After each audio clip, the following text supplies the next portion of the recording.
hanging out with our friends. Yeah. To all my friends on draft night.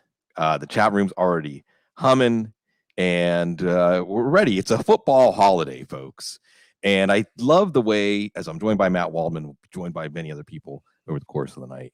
I love the way, Matt, that this has really become a football holiday. We were reminiscing, graybeards that we are, before the show started, about being, and you were tweeting out earlier today, your favorite draft memories. 2007, I think it was the draft we were at together. And like I mentioned before the show, a nursery, we're in the nursery together because now here it is 15 years later. And a lot of things have happened in those 15 years. And obviously, the fact that there are people hanging out now, listening to us talk about football, well, it surely would have been something if you would have flashed us forward 15 years that day to say, this is what your life's going to look like. This is what the world, the fantasy football community, the things that we do. It was a niche little thing, right? I mean, football diehards came to the draft. People paid attention. It was starting up. But now it's a straight up football holiday. It's a day that we celebrate. Just I suppose the connection we all have through football, through the teams. And of course, we celebrate the human beings, including the human being, Matt Waldman. But we were talking before the show, Matt, as you're going to be here and you're going to bask in it with us and tell us how it slants through your brain as it happens. But you're a carny right now, right? You know, we're watching the show. You've got other things on your mind tonight, Matt Waldman. Yeah, I mean, I can't wait till 2022, 2023 season to get looking at the 2023 class. I mean, I'm fired up for this because this is the culmination of all of that, and now it's time to start anew with with whatever I watched of players who decided they weren't going to come out, or players that I got a glimpse of, like the running back class next year, things like that. Guys like Bijan Robinson and Tank Bigsby. Like, I can't wait to watch those guys in close up detail. So that's always fun. And I mean, the pageantry is great. I'm like, don't get me wrong. I mean, this is the fact that this has traveled so far to this level of excitement where, 10 years ago, I could go up to the fence at the Senior Bowl and have Ernest Biner and Sam Gash sidle up to me on one side. And I can remember us having just a little bit of a casual conversation, me carefully trying to do it so I don't scare them off, about, DeMarco Murray in practice. Now DeMarco Murray's a running back coach for the Oklahoma Sooners, and talking about a player like Kennedy Brooks, who's now an underrated type of player who will be drafted maybe day 2, day 3, probably day 3. And or you and I being in an elevator and John Gruden being in there, me joking around that now that seems like the basis for a Tarantino script, more than a fun thing. But like, you've got that plus just all this was a time where, if you were into this back then, you were a crazy. There was something a little off kilter about you that you had that kind of obsession. At least it was a weird obsession, more than anything, kind of like skateboarding way back in the day. But, and now I'm looking at like fans dressed up like Cowboys fans who look like they were dressed part Cowboy fan, part R2D2, and now it's a time for normal people to celebrate their crazy. So when it starts to go to that extent, you miss the old days to an extent, as Cecil, I channel Cecil's old man shaking fist at the moon. But at the same time, you celebrate the fact that here we are getting a chance to have these conversations because the people who are tuning in value the perspective that we bring and the work that we do, and we value them back. And this is a great time to kick off the 2022 season. It is. It's New Year. It's football New Year, really. Because it is about new beginnings. It's baby New Year.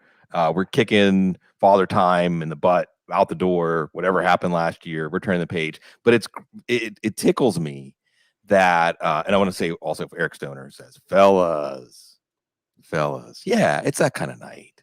It's that kind of, and ladies and everybody who loves football and everyone that's connected to football. What tickles me about that though is, as you put it, some people like to ride the ride. Some people like to ride the ride. Some people like to build the rides. Yeah. And it's funny because while you're the one putting together the dossier for the people, the more and more crazies that there are out there, you're ready to move on. And to me, I think it speaks to something I think is an ethos of Football Guys. It's just loving the work, like getting caught up in the work and loving it while it's this culmination. And certainly for teams and for the direction of teams and getting to know these players, I'd love how you're already looking forward. And hey, some of the guys you mentioned, their stories are intertwined with the stories we're going to see unfold tonight. Go ahead. And the best time, the best thing about this is that, I mean, for me, it is the work. The best time of year is doing the work on the players and having the discoveries. It's the behind the scenes stuff. This is fun to be able to do. It's a privilege to be able to do, but it is like that isolated work to be actually, of developing players and learning, that is really the fun part. Sharing you can't wait for that to happen. But once you've shared a certain amount, then you're kind of like, once you get to the point where everyone's sharing the same things, at that point, you're just like, I want to go on to new things. It's gotten old already from that perspective. But the fun thing about this, that's going to be really interesting, is, you look at this, and the NFL has made this a year-round deal. And I would say, whether you want to say it cynically or you want to say it as just a matter of fact, the NFL is now world wrestling entertainment. It's and they've made it a year-round thing. They've made it worthwhile to where they understand, the owners understand that the least predictable outcome is the most lucrative outcome for them. So if you keep it a soap opera, if you create it so that there is no dynasties, that there's parity in the league, that you never know who's going to emerge, then it keeps fans' interest. This goes back to something Dan Patman once alluded to, is that, there's a really good economic study for sports that shows that uncertainty outcomes drives audiences. And so here we are, because we don't, fans get bored with the Patriots win every year, or the Steelers win every year, or the Cowboys win every year. Now, I'd like to go back to the 1950s when the Browns won every year, but because I've never seen that. But that's the point with all of this, is that everyone has a chance now. And sometimes we, as team builders and people who enjoy team building, this can be a very frustrating process, because it's very much geared towards now about very much replaceable, non-retentive type of structures. Even the salary cap. I mean, we'll get into all of these types of things as we go here, but we're going to have our first pick coming up soon. That's going to be fun. Yeah, we are. And there's some uncertainty, although it's become less uncertain as we get closer to the draft. We will get down to brass tacks. I mentioned Dexter, first live stream in a long time. He's from the UK. And I saw Tom Kislingberry. Love Tom, love everything he does. Been on a show with him once or twice. Saying, Brady, can I stay up all night? And that's the thing. The NFL now inspires the fervor for people outside of the United States to stay up all night. It's that big of a deal. Like I like to say, it's the plate tectonics in motion. Nuclear amounts of energy are being released. We just see it, Matt, play out over years, but it's all put in motion tonight. If you really want to get deep with it, like, there's all these alternate universes that, as of this moment, still are possible. We're going to get pulled down into the one universe that we're going to go forward in. And I like to point out, I point out a couple of times, Matt, like, you could change one pick. And this year, this is most important, because you can change one pick in the top 5, and then half the picks in the first round change, right? Just change one pick in the top 5 and everything can change. Destinies of franchises, destinies of players, destinies of coaches, fan bases, and everything they get to experience, right? So it is incredible. Like, it's almost as much energy or motion in a geological time kind of way as a whole season packed into really the first round. I know important things happen the next 2 nights, but let's talk first round. Go ahead. This could be like the movie Magnolia, in a sense, where where one small crazy event can tip the scales to just, oddness, complete oddities of things, whether it's a guy in a gas mask that somebody unfortunately lets out, like Larry, and now has an NFT. Did you see that, by the way? NFT that he is giving to charity. Yeah, well, good. Awesome. Very, very cool. And that's, but it's that type of thing, because at the end of the day, we remember, scouts may not like this, is the fact that they do all this work for year after year after year, but then, as Dave Rosano had to deal with, when he watched out, he and Russ Landy had to study Alex Smith for years, and they had a third or fourth round grade on the guy behind Jeff Smoker. And an exec comes in and says, Gil Brandt just gave this guy the best overall report in the media that since we've heard of Troy Aikman. And they come down with a videotape and say, I want you to regrade your past 3 years worth of tape that you've studied of Alex Smith to this videotape of 20 highlight clips, and then arguments ensue, but that type of thinking where owners go, I'm afraid of how I'm going to look or I want to impose my will override years of work. Sure. Kind of thing can happen. So we're going to see some of these things play out where, an owner, say the former owner of the Titans wanting to flip the bird at the Houston Texans, and Houston community said, Vince Young, baby, even though everyone else wanted either Jay Cutler or Matt Leinart and thought it was a better fit within their organization and did all that steady work. And the owner comes down and says, boom, this is what I want. We have 30 Vince McMahons who are literally, right, who are going to do this. The theme, and listen, there's a side of Vince McMahon who was a brilliant businessman,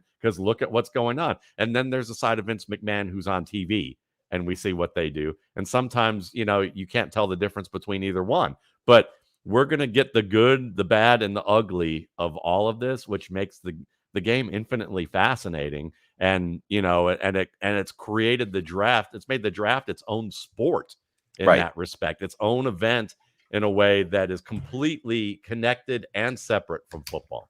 Yeah, it is its own event. And like you said, it has more to do with the organizational structure. Claire in the chat room said it's just like corporate America. A smart team does work for months, and then someone in the C-suite comes in and says, nah, we're going to do this. You lived my nightmare. Right. Narco News is here with us too. It's great. Magnolia, frogs falling from the sky, butterfly wings. It's more than butterfly wings. It's like dragon wings. It is something to behold, and it is something that we'll all absorb together in real time, including with Paul Perticchese. Saturday to Sunday, just a real one. And as I said to Matt before the show, Paul, it's a football holiday. It's special to get to spend time with you on this football holiday. It's sacred even. Now I'm going to lead into you, Paul, at Pauly 23, New York, doing tremendous work, helping you understand the draft, helping you understand the players in the draft. Like we were just talking about, organizational discord, right? Here's the story in the first pick. You have as some might tell it, Trent Baalke, who maybe shouldn't even be the GM for the Jacksonville Jaguars, wants Travon Walker. Doug Peterson wants an offensive lineman, the new head coach who's supposed to salvage what's left after Urban Meyer. Boy, talking about the stories of our franchise, the Urban Meyer year, that season, that was bizarre. How do you come out of that? And then the owner, Shad Khan, the Weekend at Bernie's owner, I don't know, maybe he wants Aiden Hutchinson, or who knows? So I think I'm not watching the draft, by the way, guys. So tell me when something happens. Chat room is usually good at that. But Paul, is it at all off to you that Travon Walker's in consideration? I know some people are saying it would be a mistake if Travon Walker was the number one pick. Go ahead. Yeah, well, first off, pleasure to be here with you guys. Look forward to this each and every night. I know you guys hopped on my show last week, so always a pleasure to return the favor and join you guys. And yeah, listen, I'm on a little bit of a different camp. I understand Travon Walker being the pick because I do think he might have the highest ceiling in a class where I think we are lacking those true elite players at the top of the draft. I think Aiden Hutchinson is a good prospect, so I could see them why they want to pivot to Travon Walker and shoot for maybe that grand slam. But on the same flip side, that this organization and that dysfunction, they're a team that maybe could just be okay with a double and take the double this year rather than shoot for the fences and shoot for the grand slam. And at the same time, you just brought in Doug Peterson to be your guy. And if he's really pushing for something, your first move as GM coach, like connection, is to go strongly against him and shoot for that guy with the high upside. It just, again, screams the dysfunction that has surrounded Jacksonville for so many years. And I think that's really, I don't think it's so much the pick, the player. I think he warrants being near the top. I just think it doesn't fit with what Jacksonville is and what the new coach wants. I think that's where it really creates a dysfunction and a disconnect between the coach and GM right off the bat. Yeah. It's a story. It's Game of Thrones stuff, right? It's the story. There are some houses that have things in order, and then there are some houses that don't have things in order. So these picks, it's first and foremost about the players tonight. Let's make sure to state before we get going. This is about the players and about the dozens, hundreds of people that have made this night possible for them. It's about dreams. It's about things that you come out of somebody's imagination when they're young with help of other people that become reality. Let's not lose that. I know there was a moment with Dwayne Haskins, may he rest in peace, where it was like his football ups and downs overshadowed that he was a human being. And I think this is a good moment to celebrate that. He was 11 years old walking through the Ohio State locker room, and Dad asked him, like, what do you think? You want to play? I'm going to be the quarterback here. Let's celebrate that. Let's celebrate. Go ahead. And we want to make sure that, we want to provide analysis that is genuine and that is in depth where we can provide it in depth. And we may talk about things that may be unfavorable about their behaviors on or off the field that we think may lend to giving you an overall picture of how the player's potential and the obstacles that they may have to overcome. Even so, we're rooting for them to overcome it. In every case, I think that's the point of any analyst. Even when I'm like, what was it, 4 years ago when we had Daniel Jones drafted here, and Paul and I both joked in the last episode where Paul's like, I hope this year we get a pick that I feel really good about. We're still rooting for a Daniel Jones or a Baker Mayfield or anybody like that we may be critical of to have success, because that's ultimately, they work very hard to get to this point. And I think that's important to say, is that we do try to compartmentalize that a little bit, but it is worthwhile. I think it's a great point to bring up, is that, this is a milestone for these players. Yeah. And they all don't, and it doesn't matter whether it's, we often hear about the player who came from a poor environment, from a violent environment, who overcame a lot to maximize their ability and their opportunity to get this job. And that should be obviously highly celebrated. But even if the player came from privilege, and sure. We're still talking about 1% of all football players. Right. That's still a huge milestone, because it still takes a great deal of work, and it takes a level of fortitude no matter where you're, no matter where you come from, that maybe the baseline's equal. Maybe you can compare one person's journey to another and say, wow, that was even tougher. But the fact that you are here about to get your name called tonight, that's enough of a thing to celebrate no matter what. Yeah, absolutely. It's the crucible again. If you've made it this far with so many expectations on you, with so much, again, celebrating the players, but also families, teachers, coaches, community leaders, mentors. There's so many people along the way that led to this moment for these players. Well, so can we all boo Roger because he's coming on stage? That's what I was going to say. There are some teams and players maybe we root against, because you said WWE, you said Vince McMahon, our modern day P.T. Barnum. There has to be heels, right? There has to be. As long as you don't get too personal about it. Well, that's true. That's where you talk about. Yeah, we're playing. Like, I'll kid about Daniel. I'll talk about Daniel Jones and say his pick was a fraud in terms of how high we picked him. But it doesn't mean I'm really rooting against the guy. It's just I didn't agree with the pick. But I think that, and we're going to do some of that tonight. Sure. And so this should be fun with Roger Goodell, with Marcus Allen, and Carr. Kind of, and I'm trying to remember who our middle guy is here that I don't recognize his face because he doesn't have a jersey on. But they're all three up on stage, and if you got Marcus Allen providing cover for you, I think it's hard to probably be booed off the stage when Marcus Allen is there. So that's good. Right. Hey, Paul, I don't know. You're not as old as Matt and I. Are you old enough that it's weird? It still feels a little weird that the NFL is so open and embracing Las Vegas, watching this draft in Las Vegas. Did they unloose? Did I make up a word? Loose some sort of demon or something by finally breaking down that wall or bringing that thing from behind the curtain in front of the curtain? The gin. Yeah, well, I think, forever it always was that thing that they just didn't want to talk about. They almost Right? pretended like gambling didn't exist. Taboo. Like, yeah, like when I was growing up, it was like, yeah, they knew it happened, but they never talked about it. And then, even when fantasy football came around, it was out there, but they didn't even want to talk about it. And then somewhere along the way, they were like, there's too much money to be had. There's too much of other people profiting off of this. We have to kind of go all in. And now, sponsors for DraftKings and or FanDuel, and now moving a team to Las Vegas. Like when I was growing up, that would have been unimaginable that they would have made that, that foray out there, just because it would have been such a concerning look that maybe it would have led to a player throwing a game or something along those lines, right? Some type of scandal. But I think what they've realized over the years is right now they're so big that whatever scandal comes their way, I think they just feel like they're just going to get over it. And even if there's any issues, they're not worried about it. They've dealt with bigger things that are more serious than gambling,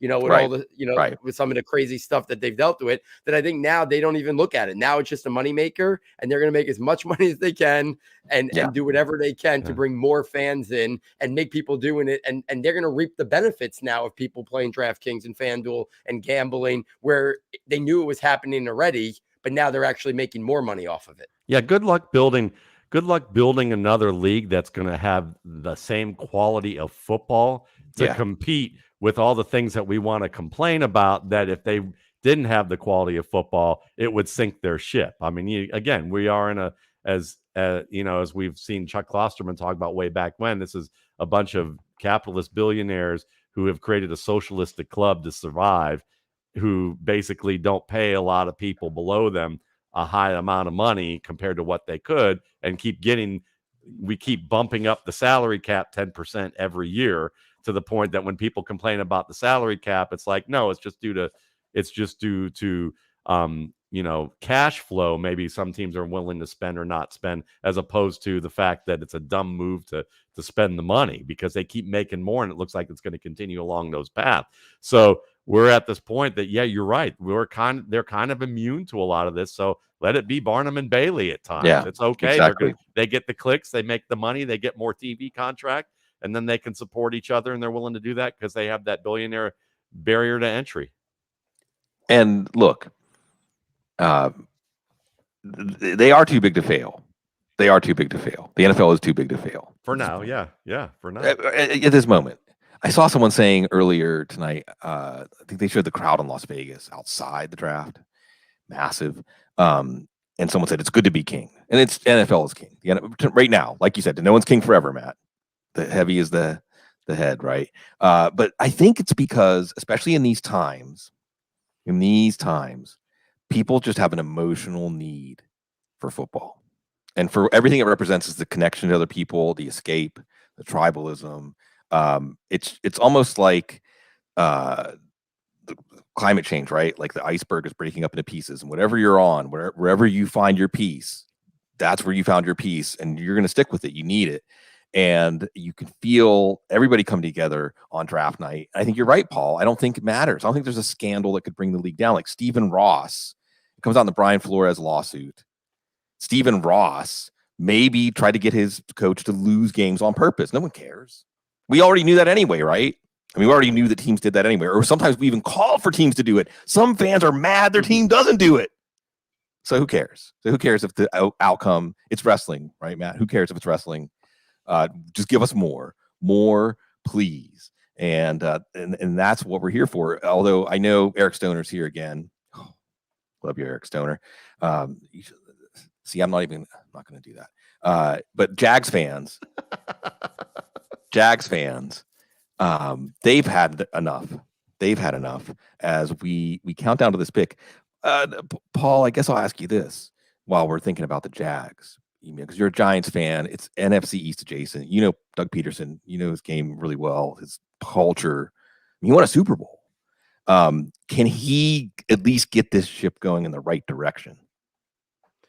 Yeah, I mean, I think they needed to bring in a coach that was a little bit established and had a little bit of a track record in terms of establishing an offense. I don't think he would have been my first choice, but I think it was a smart choice coming off of the Urban Meyer disaster. Right. So Peterson had a track record. He got the most. Listen, in hindsight, when we look back at that Eagles run, everyone thought it was Carson Wentz being this elite player, but maybe it was just the perfect fit of scheme, coach, play calling. And when Carson Wentz got hurt, Nick Foles stepped in and took him to the Super Bowl and won it. So some of that has to fall on, Doug Peterson's lap. He was the one leading that charge. He had a lot to do with the offense that they were running in Philadelphia. So I think a guy like Trevor Lawrence needed a little bit of a stabilizing force to kind of just settle things down there in Jacksonville. To go with a first-year head coach or a hot coordinator,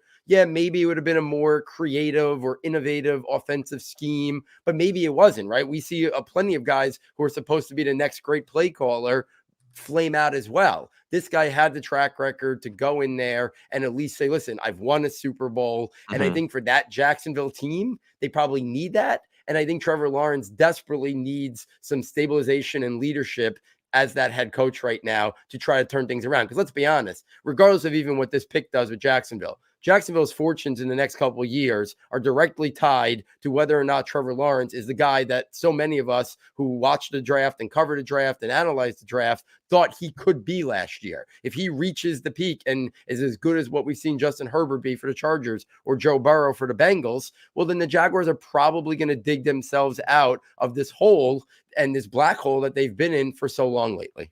So, Paul, with that in mind, I love the fact, that as a Giants fan, you are dissing the Eagles with Jason Wood coming on, and then Jason will be coming on probably to diss the Patriots before Mark comes on. So we'll have some continuity here with that. And of course, Bloom and I just dissing each other because he likes the Steelers and I'm split between the Browns and Ravens and can't make up my mind.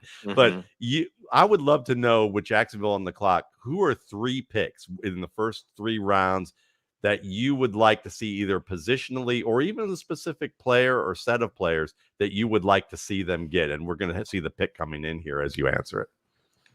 Yeah, I mean, I would think that getting them another wide receiver, another offensive line, and then, I think an edge rusher makes some sense for them. And that's kind of obviously edge rusher or offensive line, I think, is where the first pick will be, but they have some draft capital that there's going to be some really interesting names there for them on day 2.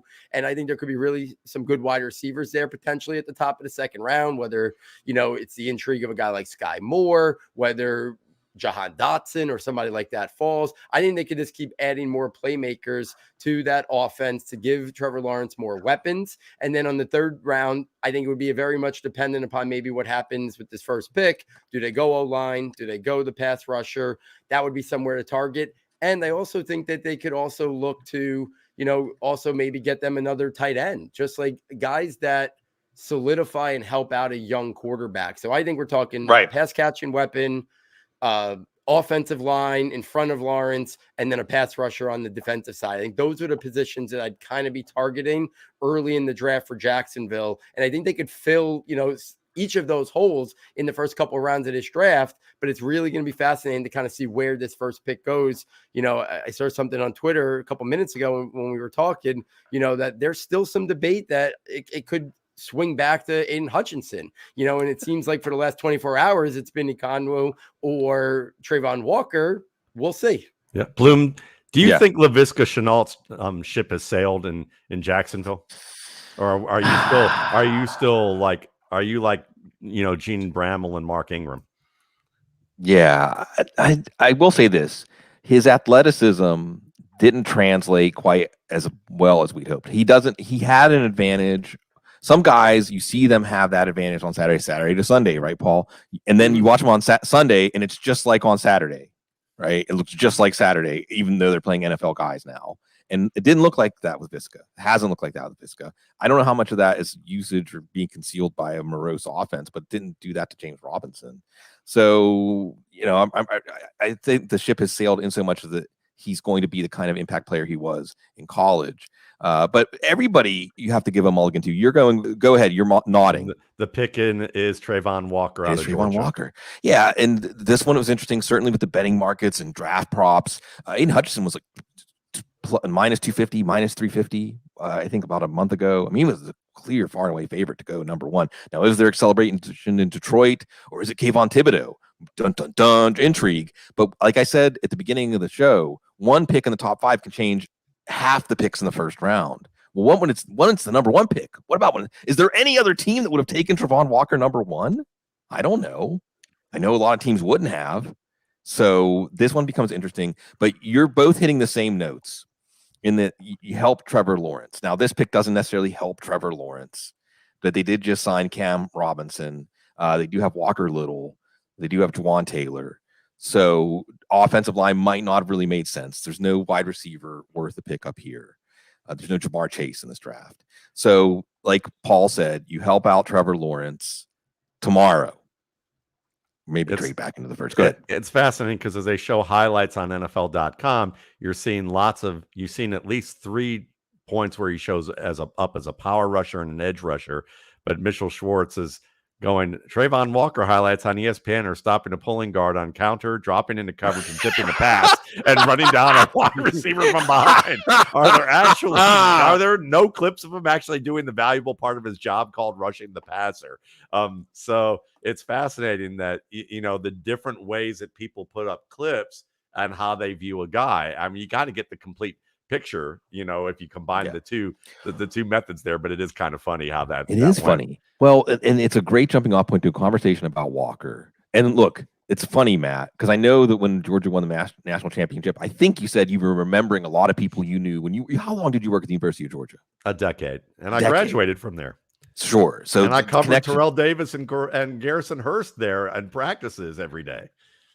So this and the Lions pick is in. We'll see if we get that. We'll see if we get. It could be Malik Willis. It could be Aiden Hutchinson. Love that for Southeast Michigan.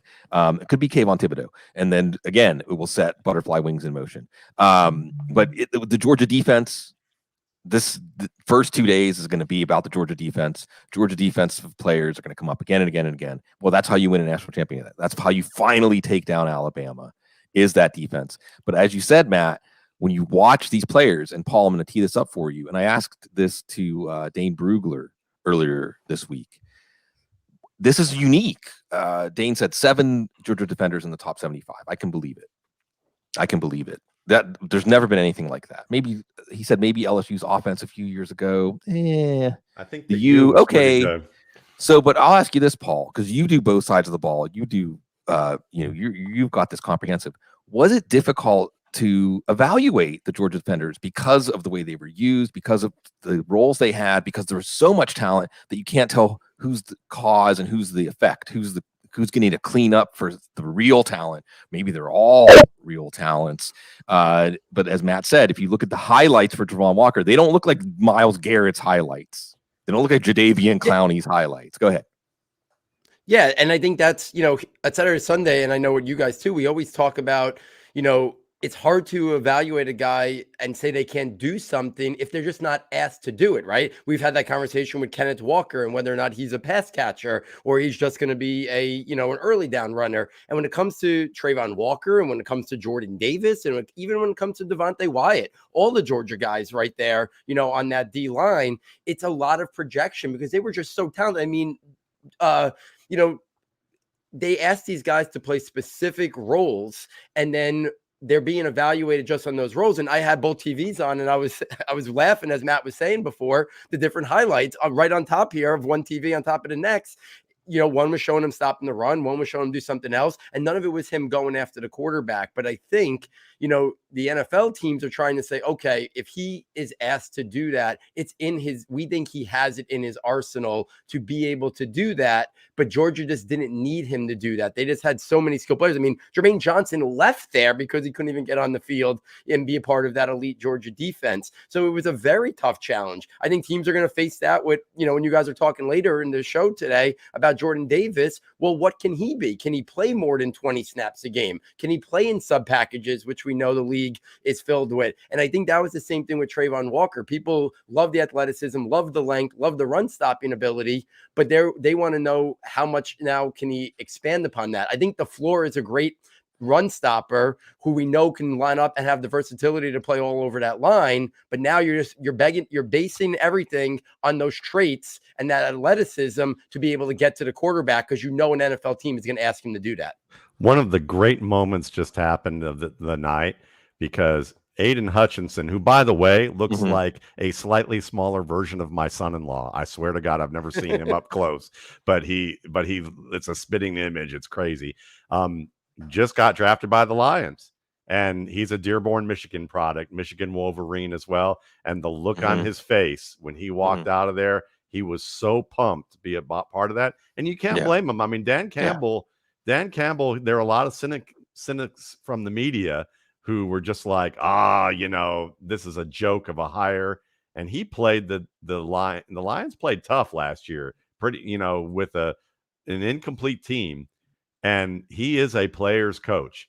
And you can just see the enthusiasm that he has, not only for being number 2 overall and getting a lot of money, but for the fact that he's going to get to play in his hometown. Yeah. And you can tell that he's just overjoyed with this possibility. Yeah. It comes out, by the way, that Trayvon Walker was in a car crash. Hit 2 parked cars in Athens. When was this? Today? I don't know. He was probably looking at a cell phone. I got hit 4 times in Athens right? in a month from people looking at their phone, rear-ended me. I'm surprised he didn't rear-end my car. Even though what's interesting is there. Ian Rappaport just reported it on Twitter. Wow. And then I searched Trayvon Walker crash, and someone called Dat Ru Fu asked him on Twitter on April 22nd, 6 days ago, is it true you were involved in a car crash this weekend? Anyway, so sorry, it's not a gas mask, but that's certainly something. But let's not take away from Aiden Hutchinson's moment, Matt. Yeah. I just came back from Southeast Michigan, and it's great. Dearborn's great. I'm down here in New Orleans, and I really think if it was presented the right way, people would see that New Detroit. We were talking about this right before the show. Detroit is an amazing place. Amazing place. There's so much there. Dearborn is an amazing place. There's so much there. Tremendous community, tremendous diversity and culture all throughout Detroit. And yes, you love it when the circuit is complete. Dearborn, Michigan, Ann Arbor, Detroit Lions. And if you could compare to Jake Long as a potential player, listen, that's a pretty damn good career to have. Yeah. If that's what he can aspire to. And I think that's the thing with the Lions. The Lions want football players. Yeah. They want guys who are aware, who can really integrate their skills at a high level. And sometimes the athlete is like, here, Forrest, do that and do that as best as you can on this level. But, it seems to me Dan Campbell, anyone who played tight end in the NFL is a smart dude. Yeah. That is one of the most versatile positions you have to do. And you can imagine that, he's a smarter dude than people gave him credit for. And I think that this was a nice pick for this staff. I think they see themselves as fortunate that they got him. Yep. And it's going to help this team overall. It fits the ethos of this team. Yes. Dan Campbell, like you said, cynics out there, but actually, hey, the offense got a lot better when he started getting more involved with it. And he learned something under Sean Payton, I think. And I love, again, the idea of hiring a lot of former players as coaches, because as he said, you got to be hungry. You go all the way back down to the bottom of the ladder. So you got to be hungry. Football players, football people, Paul Perticchese. Is Detroit lucky? Would you have taken Hutchinson ahead of Walker? Yeah, I think, like we said with the Jaguars, I think, that was the ceiling floor debate there. But for the Lions, it's a perfect marriage. Like you guys were saying, there's no better match between coach and player than Dan Campbell and Aiden Hutchinson. He's meant to play in that, in that city. They're going to love him. This is a guy that, maybe he's not a traditional top 2 overall pick based on some of the elite players that sometimes go there, but there's none of those guys in this draft class. This is a guy who could be a 10 to 13 sack type of guy, have a really great career. He's got phenomenal hand usage, high level motor, and maybe he didn't have like a blazing 40 time, but his other athletic testings were unbelievable and they show up. His agility, his change of direction, his ability to bend, his first step. So this is a high level player. I think it's a safe player. I don't see many scenarios where in 5 years we look back and say, oh, Aiden Hutchinson was a bust. He missed. I just think he's going to be a really good starter, Pro Bowl type player for them for a long time. And he fits what they're trying to build there in terms of the image that the coach is trying to create and the environment that he's trying to establish. And now we have Derek Stingley, who actually is my favorite corner in this class, even though people talk about the consistency issues and the injury. But he gets drafted by the Houston Texans. I think that's a wise pick with the multiple picks they have in this class. Anybody who faced Jamar Chase and Justin Jefferson in practice, and Terrence Marshall, let's not forget about him either, Butte, all these guys, and then Alabama and all these teams. Yes, when people say inconsistent, when you face SEC receivers, you're going to be a little inconsistent, just like you're going to be a little inconsistent in the NFL at times. So I'm okay with that part of it. He is so explosive. He is someone who really just has a great job of being able to attack the football and win the ball from a variety of angles. He can hit, he can tackle. Maybe he can get a little better in that department. Depends on how you want to look at that. But to me, I'm just, I think that was a smart pick for Nick Caserio and Lovie Smith and the Houston Texans.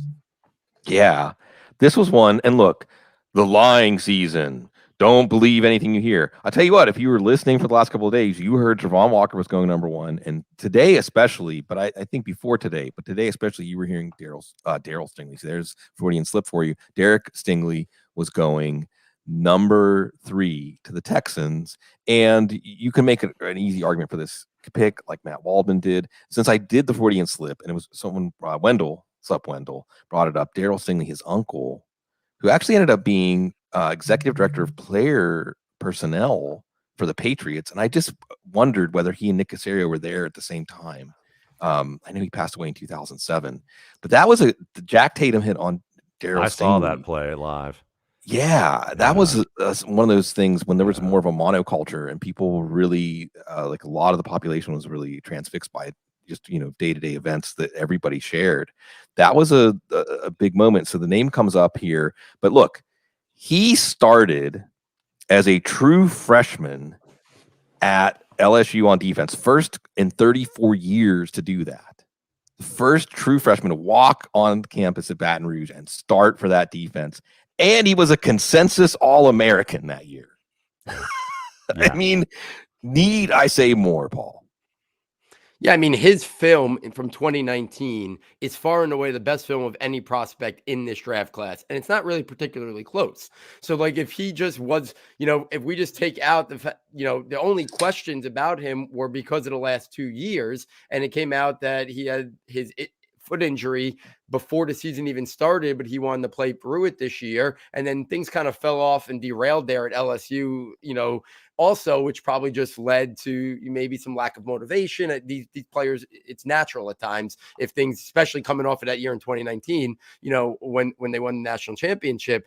But his ceiling, if he hits, is the best player in this class. So I don't blame Houston for making this pick. I think it was a really good pick by them. I think, when he started falling down the board, I never felt like this was a guy who was going to fall out of the top 10. Then he had his pro day. You started to see him inch back up a little bit more. And Sig, you said it. If you were listening over the last 48 hours, the tea leaves and the winds were blowing towards this being the pick at number 3, especially in the last 24 hours or so. It was all over there that they thought he was number one on their board completely. And maybe if they had the first pick in the draft, he would have been their guy.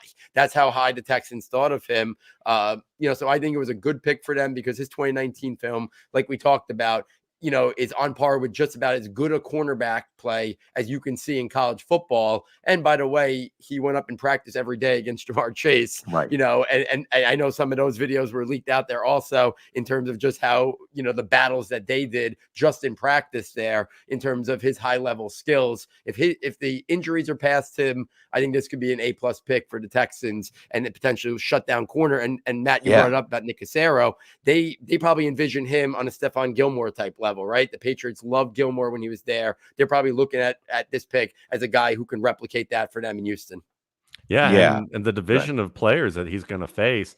I mean, what do we have? The Colts, who really don't have a wide receiving core. Pittman. That's a great, but not, I would say from an outside guy who doesn't have to run across the middle for man beaters, they don't have anybody, And then when you look at Jacksonville, Brown. They're kind of aging, and then you have Brown. That would be probably the biggest threat for them is AJ Brown that he's going to have to deal with.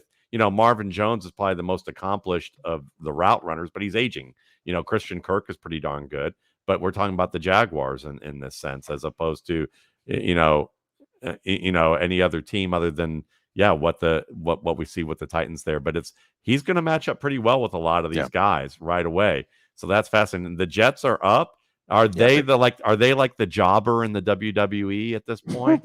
and we can make fun of them a little bit, or do we need to play them straight and they've earned some respect? Where are we on this? Yeah. We'll see, Robert Saleh. We'll see. But like you said, maybe I always like to say the teams do draft thinking about the other teams in their division, but also this draft doesn't have the kind of real blue chip talent at the top of a typical draft.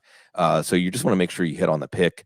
There's only, I guess we just figured out there, Matt, there's only one number one receiver in the AFC South, unless we're going to count Brandon Cooks.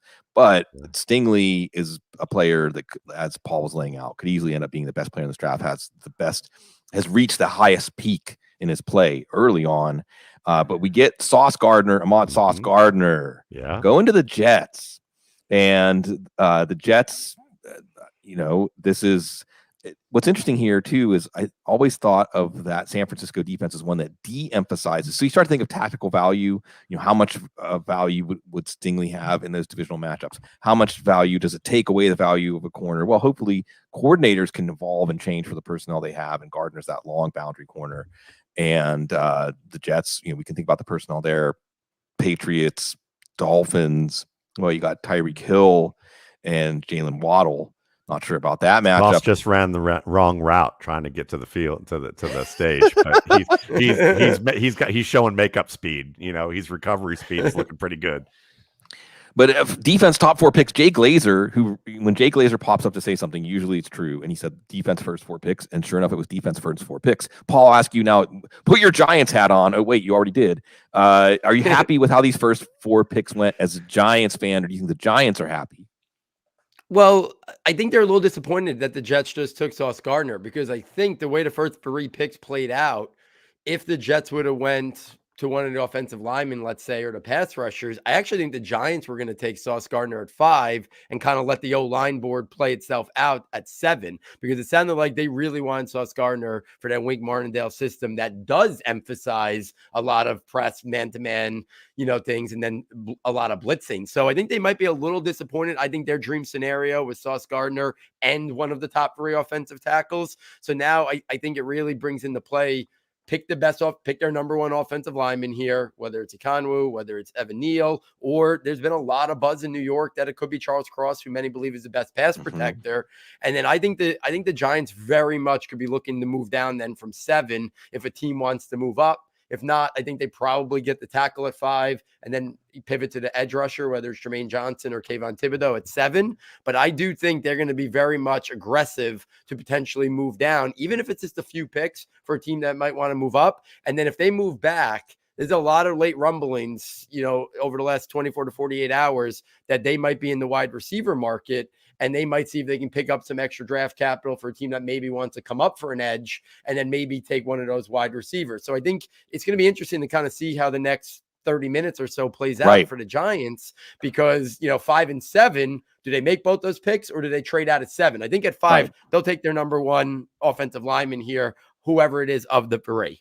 Paul, what's your thoughts on the changing of the guard in New York? And, what is your initial read on the leadership that's taken over there?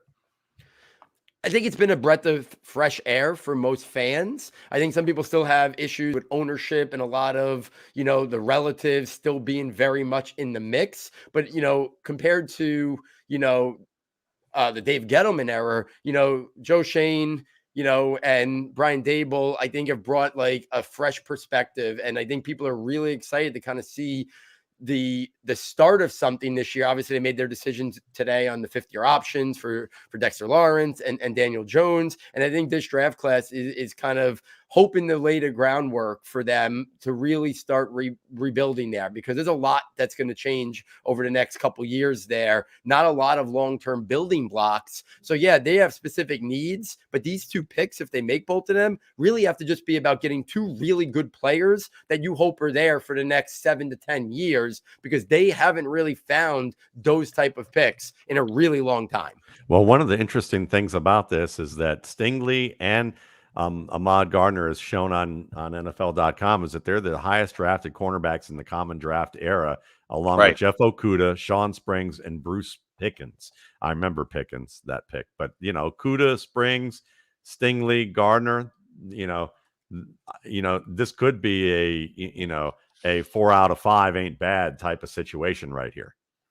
Yeah, I think it also just speaks to this not being that stellar of a draft at the top. Sure. So, I think the reason corner isn't taken quite as high is obviously quarterback, and I think edge and offensive tackle. It just broke this year that I think that, again, was out there that Doug Peterson wanted a tackle. They didn't need a tackle. Detroit didn't need a tackle. The Jets, Mekhi Becton. Now, that's some interesting stuff. 400 pounds. Dane Brugler saying, why isn't anybody talking about that? There's many people around the league that think Becton has played his last game in a Jets uniform. We'll see. I mean, there's the 3 top tackles here, as Paul laid out. I think Neal is maybe that high floor prospect. Alabama, come on. Cross, like you said, maybe the best pass protector. And Ike Ekwonu, who a lot of people love him, although you see some stuff floating out there about he's knock-kneed, his natural way his ankles and knees line up might keep him from being able to be truly at a level. Now, this is how nitpicky you get when you're choosing between these 3 prospects, but they may be the next 3 off the board. And again, Jake Glazer intimated this. Sig, Paul, go ahead. Sig, we got the pick if you want. Go ahead.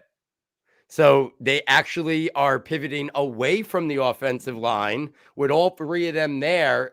They have decided to go with their top defensive player on the board, and they are selecting edge Kayvon Thibodeau out of Oregon. Why gamble if you're happy with all 3? Well, and that's exactly the question. I mean, this is all fantasy football drafting is exactly the mindset, right? Well, if I know I like the next 3 guys the same and I have to pick at 7, and to be honest, pushing another tackle down, maybe the Saints, maybe they've already talked to the Saints about moving up for a tackle, and it increases the chances that tackle is going to be there, because you have to think with 2 picks, trading out of the pick, number 7, it's certainly on their mind, Paul. But it's great. It's full circle, because you were here with us 3 years ago when the Daniel Jones pick happened. I mean, we plotted that out, and you were visibly shaken, I think, in a way that was prophetic, and much in the same way that Matt Waldman and his reaction was prophetic. But now we come all the way around where it was another team that, well, we'll see if Justin Fields was a mistake or not, but the Giants really get to benefit from that. You couldn't expect anything better than the 7th pick. Do you feel like the selection of Thibodeau is the beginning of authoring of a night of redemption for your Giants? Yeah, I mean, I think, as I was saying before, that they maybe wanted Sauce at 5 and then let the O-line board play out. This tells me that they probably had Sauce and Thibodeau very closely graded, and they have at least 2 of those offensive linemen basically almost with an equal grade. Because if my guess is they have Thibodeau clearly ahead of Jermaine Johnson, right? Because that could have been the other way this went, right? Sure. Take the O-lineman, and then if you're okay with both Thibodeau and Jermaine Johnson, you could have taken whoever was there. So for me, this is saying they had Kayvon Thibodeau clearly as the next best edge on the board, and maybe they had him with a very similar grade to Sauce Gardner. And there was a lot of rumors that they weren't really all in on Kayvon Thibodeau, maybe because his character a little bit rubbed some people the wrong way, especially with Kadarius Toney currently rubbing people the wrong way. So, but when push comes to shove, like this was a guy that once upon a time, everyone thought the board was going to go him 1, Hutch 2 in some order with Derek Stingley, right? Those were the whole college football season. Everyone thought those were the 3 best players in the country in terms of the draft. So the Giants are willing to gamble. I mean, Thibodeau, there's some question marks. He's got to do a better job flattening his pass rush and the bend. But in terms of first step explosion, he's one of the best in the class. And we're going to now see if the Giants, and this, again, I think the new regime, Dable's going to believe in himself and Shane's going to believe in his coach, that they're going to be able to motivate and get the absolute best, the top level production out of Kayvon Thibodeau. Because if he's motivated and he plays up to his potential, he is one of the best defensive players in this class, right up there with Stingley and Aiden Hutchinson. And I think that's where they're kind of hoping that this is finally gives them that top pass rusher. And they pair him with Azeez Ojulari, who had 8.5 sacks as a rookie, and hoping that those can be their now dynamic edge rushers in that new Wink Martindale system. Yeah, it's an excellent points, and it just highlights what we talked about at the beginning of the show, which is that you have to have contingencies on your draft board.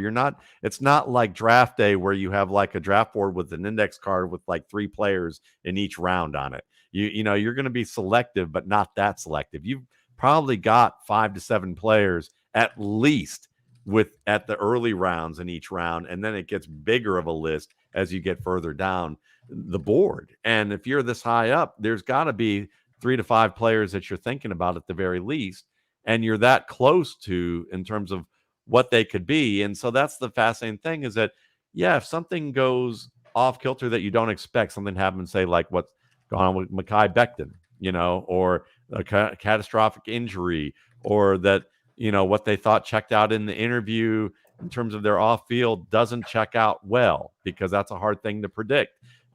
These picks can go dramatically different, and we'll be looking back 4 years from now and saying, see, you know, maybe the Jaguars should have picked Thibodeau all along, you know, as opposed to taking Walker, or, you know, vice versa. So, you know, it's that closely rooted. But yeah, for them to be able to have, you know, bookend pass rushers like this, and hopefully develop along that front, you know, great way of looking at it. I mean, you can either be the Patriots and say that you don't worry about the pass rushers, you worry about the corners, and you shut people down and you let the rush get to you that way, or you try and put pressure on them immediately and then take your chances with later round picks and with cornerbacks and free agents. Michael Lombardi says Panthers pick is in and not a quarterback. All right, we'll see. Charles Cross. Charles Cross was a name linked to them a lot, although those drafts probably had Evan Neal and Ike Ekwonu off the board before the Panthers were on the clock. Doesn't sound like they got anybody to trade down. No partners. There's not anybody that compelling, or maybe if there was someone, they're gone. We'll see what the pick is. Eric Stoner saying defense, first 5 picks. I don't know if we're going to have defense as the 6th pick here, but I know that we're going to see the Panthers, regretting maybe the Sam Darnold trade. They also got CJ Henderson there. I have a pick tomorrow. Maybe they can trade back into the round, but to round 3. This is the pick for the Panthers, but for the Giants, you get Thibodeau, as you both hinted at. He could end up being the best player from this draft. That classic bendy edge rusher, defense wins championships, right? Eric Stoner. And certainly, and like Paul pointed out, Azeez Ojulari, a lot of people had the first round last year, falling to the 2nd round. So at least something from the Gettleman regime, Paul, that you're happy to have, and you can use to increase the value of those picks coming up for the new regime. The Panthers, you know, again, not a quarterback. So says Michael Lombardi. You guys can interject at any time if the pick comes in. But as a Steelers fan, as I was saying in the chat room to a fellow Steelers fan, I've kind of embraced the idea of Malik Willis. I'm ready for the Malik Willis era. And if they weren't able to find anybody to trade up, well, we're one step closer. We'll see how that story plays out as the evening goes on. I guess real quick, Paul, while we're waiting to hear what the pick is, did the Panthers make a mistake not taking Willis or Pickett here? Is that maybe what you would have recommended for them?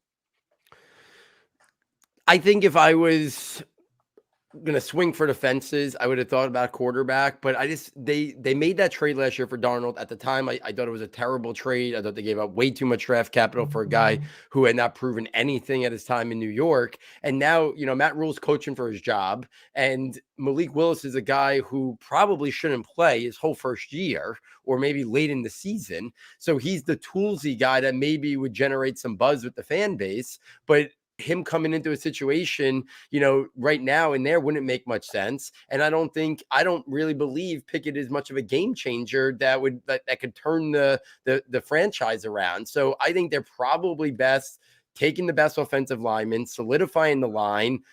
Are they really going to think about making a trade for, Baker Mayfield or Garoppolo and have potentially $40 to $45 million in two quarterbacks that are still probably don't have the final answer in terms of solving that riddle? Maybe that's what they're thinking because they're desperate to kind of turn this around. And maybe, if they take the O-line here, and I do think it'll be one of the three O-linemen. I don't think they expected Neal and Ekonwu to both be there. They were connected a lot to Charles Cross. My guess is it's probably Ike Ekonwu.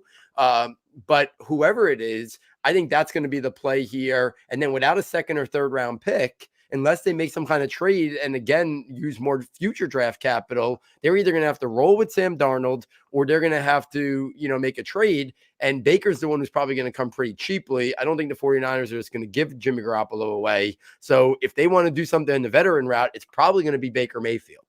Yeah, and I think it's a smart pick when you are the Carolina Panthers, where if you're the GM or head of personnel in this, or even the owner, and you're not sure about how you feel about your head coach, and you're looking at the state of this team, when you're in doubt, pick the top lineman, pick some of the top linemen available on the board, because the more appealing your line can be, the better off you're going to be in free agency to attract the skill players that you want to get.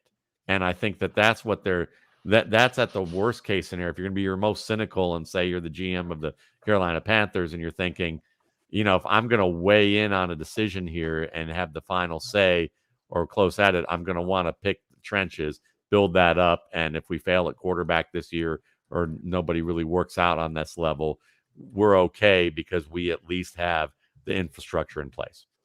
And look, Paul said earlier that Doug Peterson wouldn't have been your first choice. He said he wouldn't have been your first choice for the Jags. Well, guess what? The Jags weren't getting their first choice. They probably weren't even getting their fifth choice. Right. That's where the Panthers are as an organization right now. I think they've hired Ben McAdoo to be their offensive coordinator. I think everybody can look at that team and say, yeah, who's going to be there next year? And that's Ike Ekwonu. Ekwonu right. is the pick. Icky. So yeah, and that's a he's a mauler of a player. He's a Brandon Thorne favorite. I had him on the RSP cast recently, going through early and mid and late round offensive linemen. And Ike Ekwonu is, this is someone that you look at his ability even to get out in space for as good as he is. He'll engulf you, he'll maul you, and it fits with a guy like Christian McCaffrey in the sense that he can dart and hide between guys better than pretty much anybody in the league. He's the most accomplished runner in terms of setting up blocks that you will find in this league. I don't even think I'd say Nick Chubb is a close second in that one ability. So when you get big bodies like Ekwonu, that's a fantastic get for you. He's not great in terms of when he has to play where he's the reactor instead of the aggressor. So when you have to be the reactor, that is where some of his weaknesses show up a little bit. And so that's a little bit of the downside he's going to have to work on with his game. But overall, I mean, still, I like that. And then even you just look at if you can engulf somebody early with the speed and quickness they have at running back or at wide receiver when they use some of those orbits and they use some of the runs there, it will help the ground game. And if they can start to dictate with certain pass sets where they allow him to dictate, he's light enough on his feet. They just compared him on NFL.com to Jason Peters. And I don't know if it's that level, but he certainly is a compelling enough player who deserves I think would have deserved the top 5 overall pick. I would have been happy with him if the Jaguars took him. Yeah, exactly. At this point, or the Texans. So Exactly. they're getting a deal. Yeah, exactly. So again, what's the theme here, guys? Every one of these picks could have been the first pick, may end up being the best player in this draft. That gives you a grasp on this draft where it may sort itself out a little more at the top of the board in previous drafts. Again, as Paul said, if the order at the top of the draft was different, Ekwonu could have been the number 1 pick. And as Matt said, he could end up being the most valuable player from this draft. It's from Charlotte. So just like Aiden Hutchinson, staying home, didn't play college football too far away in Raleigh. So what's the over-under, Bloom, of quarterbacks, the first quarterback going off the board now? Where are you at with that? Well, it all depends on how compelling Malik Willis is. And I think it is going to be Willis, not Pickett. So there's 3 variables here. How compelling is Malik Willis to the teams that need a quarterback, right? Because this is where the Giants have all the power right now, Paul. If Malik Willis is compelling enough, then you're afraid of Atlanta, you're afraid of Seattle. This is the pick. This is the pick to go get him. Now, maybe if you're the Saints who do have 2 first-round picks, this is a pick. Remember when they moved up for Marcus Davenport when we thought it was going to be Lamar Jackson? Maybe the Saints who do need a quarterback move up. Don't take Malik Willis. Take Evan Neal or Charles Cross, wanting that offensive tackle, losing Teron Armstead. Going back to the Panthers for a second, Chris Thomason, who covers the Vikings, said the Panthers have used 16 left tackles in the last 8 years. So this is a little more than a Band-Aid here for this offensive line. So that's Surgery, good. Baby. Yeah, exactly. A prosthetic limb. A bionic prosthetic limb. So with spikes. So the Panthers, I think ideally in a different draft, they would have traded down here, maybe even got a future first. But it does tell you what they thought of Willis and Pickett. And we'll see now as we go past these picks. I think that the other variable is a team willing to trade down cheaper than, say, last year when the Giants traded down from 11 to 20, it took the Bears' first-round pick next year. Would the Vikings maybe not need that? Would the Vikings say, we'll take a second and a second next year? And that would maybe induce the Steelers to jump up. But I think it's that Rorschach ink blot, the psychological test of how high you are on the quarterback will induce you, because you only get that shot once, maybe, especially if you're the Steelers or the Saints, teams that don't usually pick the top of the draft. Go ahead, Matt. Yeah, Paul, I want to know from Paul what you think of, say this plays out where these quarterbacks fall to like Lamar Jackson territory, the end of the first round, or it's probably not going to fall that far, but say it does, and maybe it's a referendum on what they really do think about these quarterbacks, which is that nobody seems to agree who's good and who's bad in this class. I mean, as I've talked to scouts, it's like some people are like Malik Willis, only guy I would pick. Others are like Desmond Ridder, only guy I would pick. Others would be Kenny, Pickett, but I'm not that excited about him. It's all these things.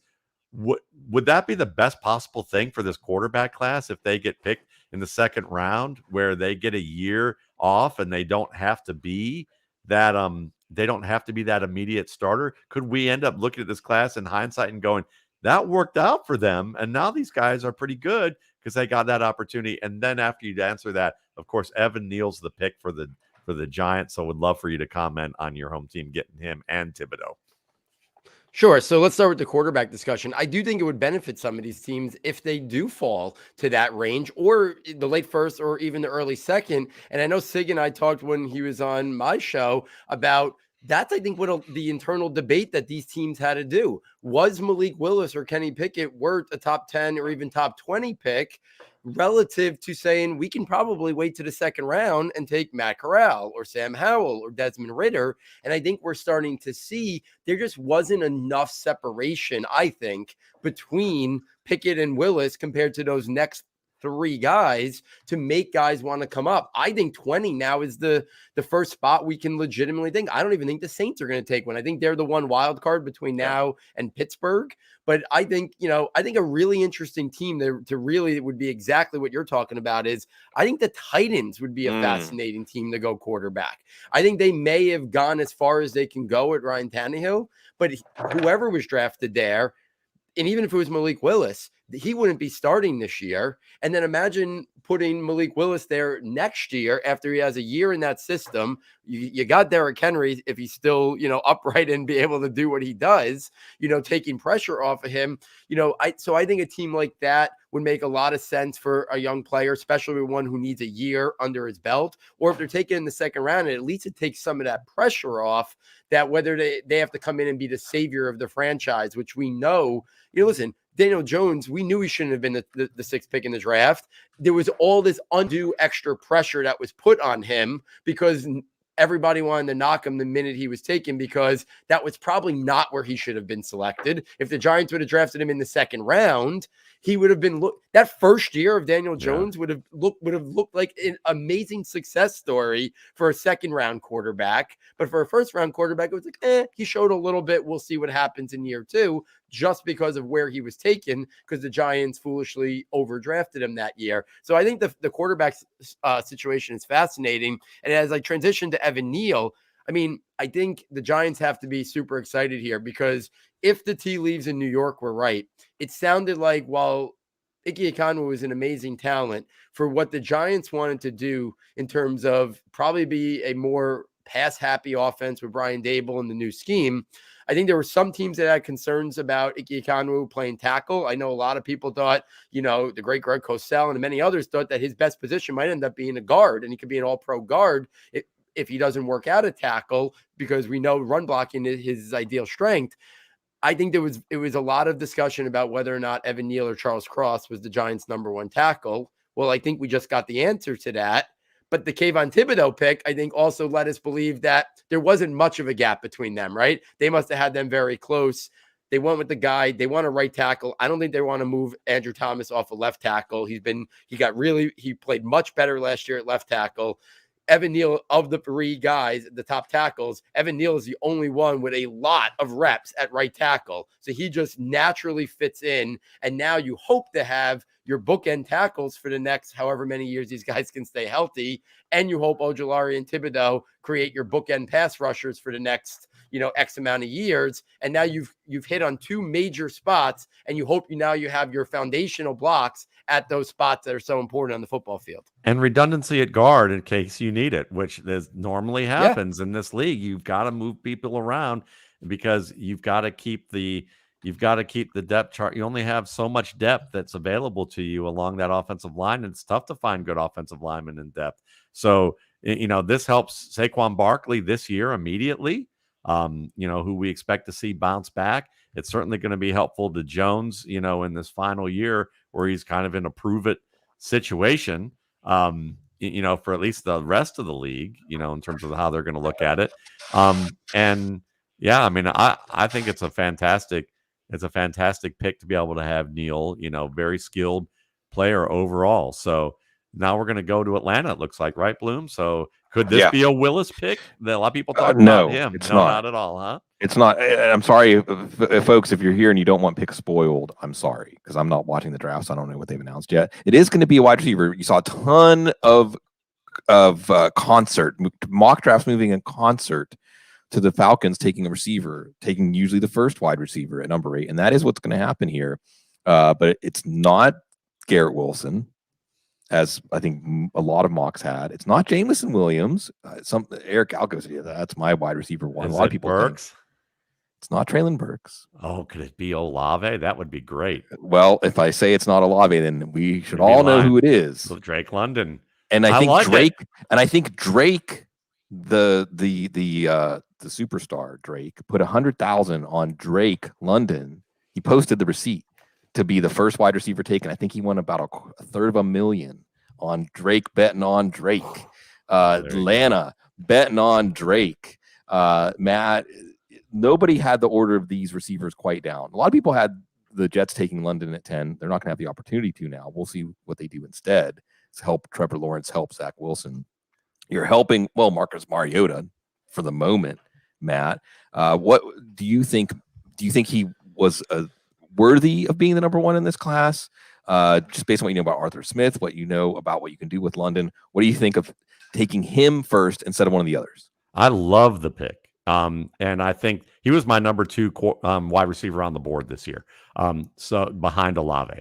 And the thing about London is that, this is what I wrote up in my scouting report, is that you can talk about Henry Ruggs and Corey Coleman and a bunch of the speedsters that get taken in the first 10 picks of drafts every year, and then guys like London T. Higgins, Mike Williams, and Mike Thomas, and Cooper Kupps, and a lot of others get overlooked, who end up outplaying all these, boom bust speedsters.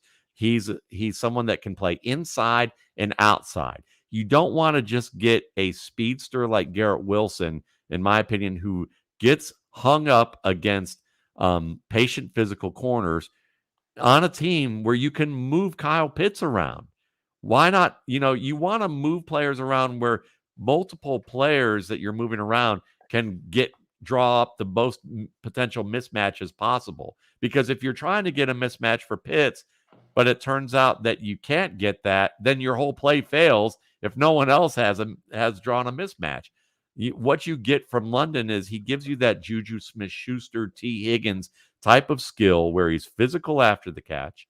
He turns up field well. He has enough burst and bend to really run the routes that you want to see from him. He goes up and wins the ball in physical fashion. So Arthur Smith wants bigger receivers who also, if you put them inside and tighten the formation, you can block, and then you can help out your run game on that matter. And when you get defensive players to respect that your receiver actually will and can block, that makes your play action game easier too, for you to drift up that middle and work against zones. So, London, and I think Ryan Riddle is totally on point.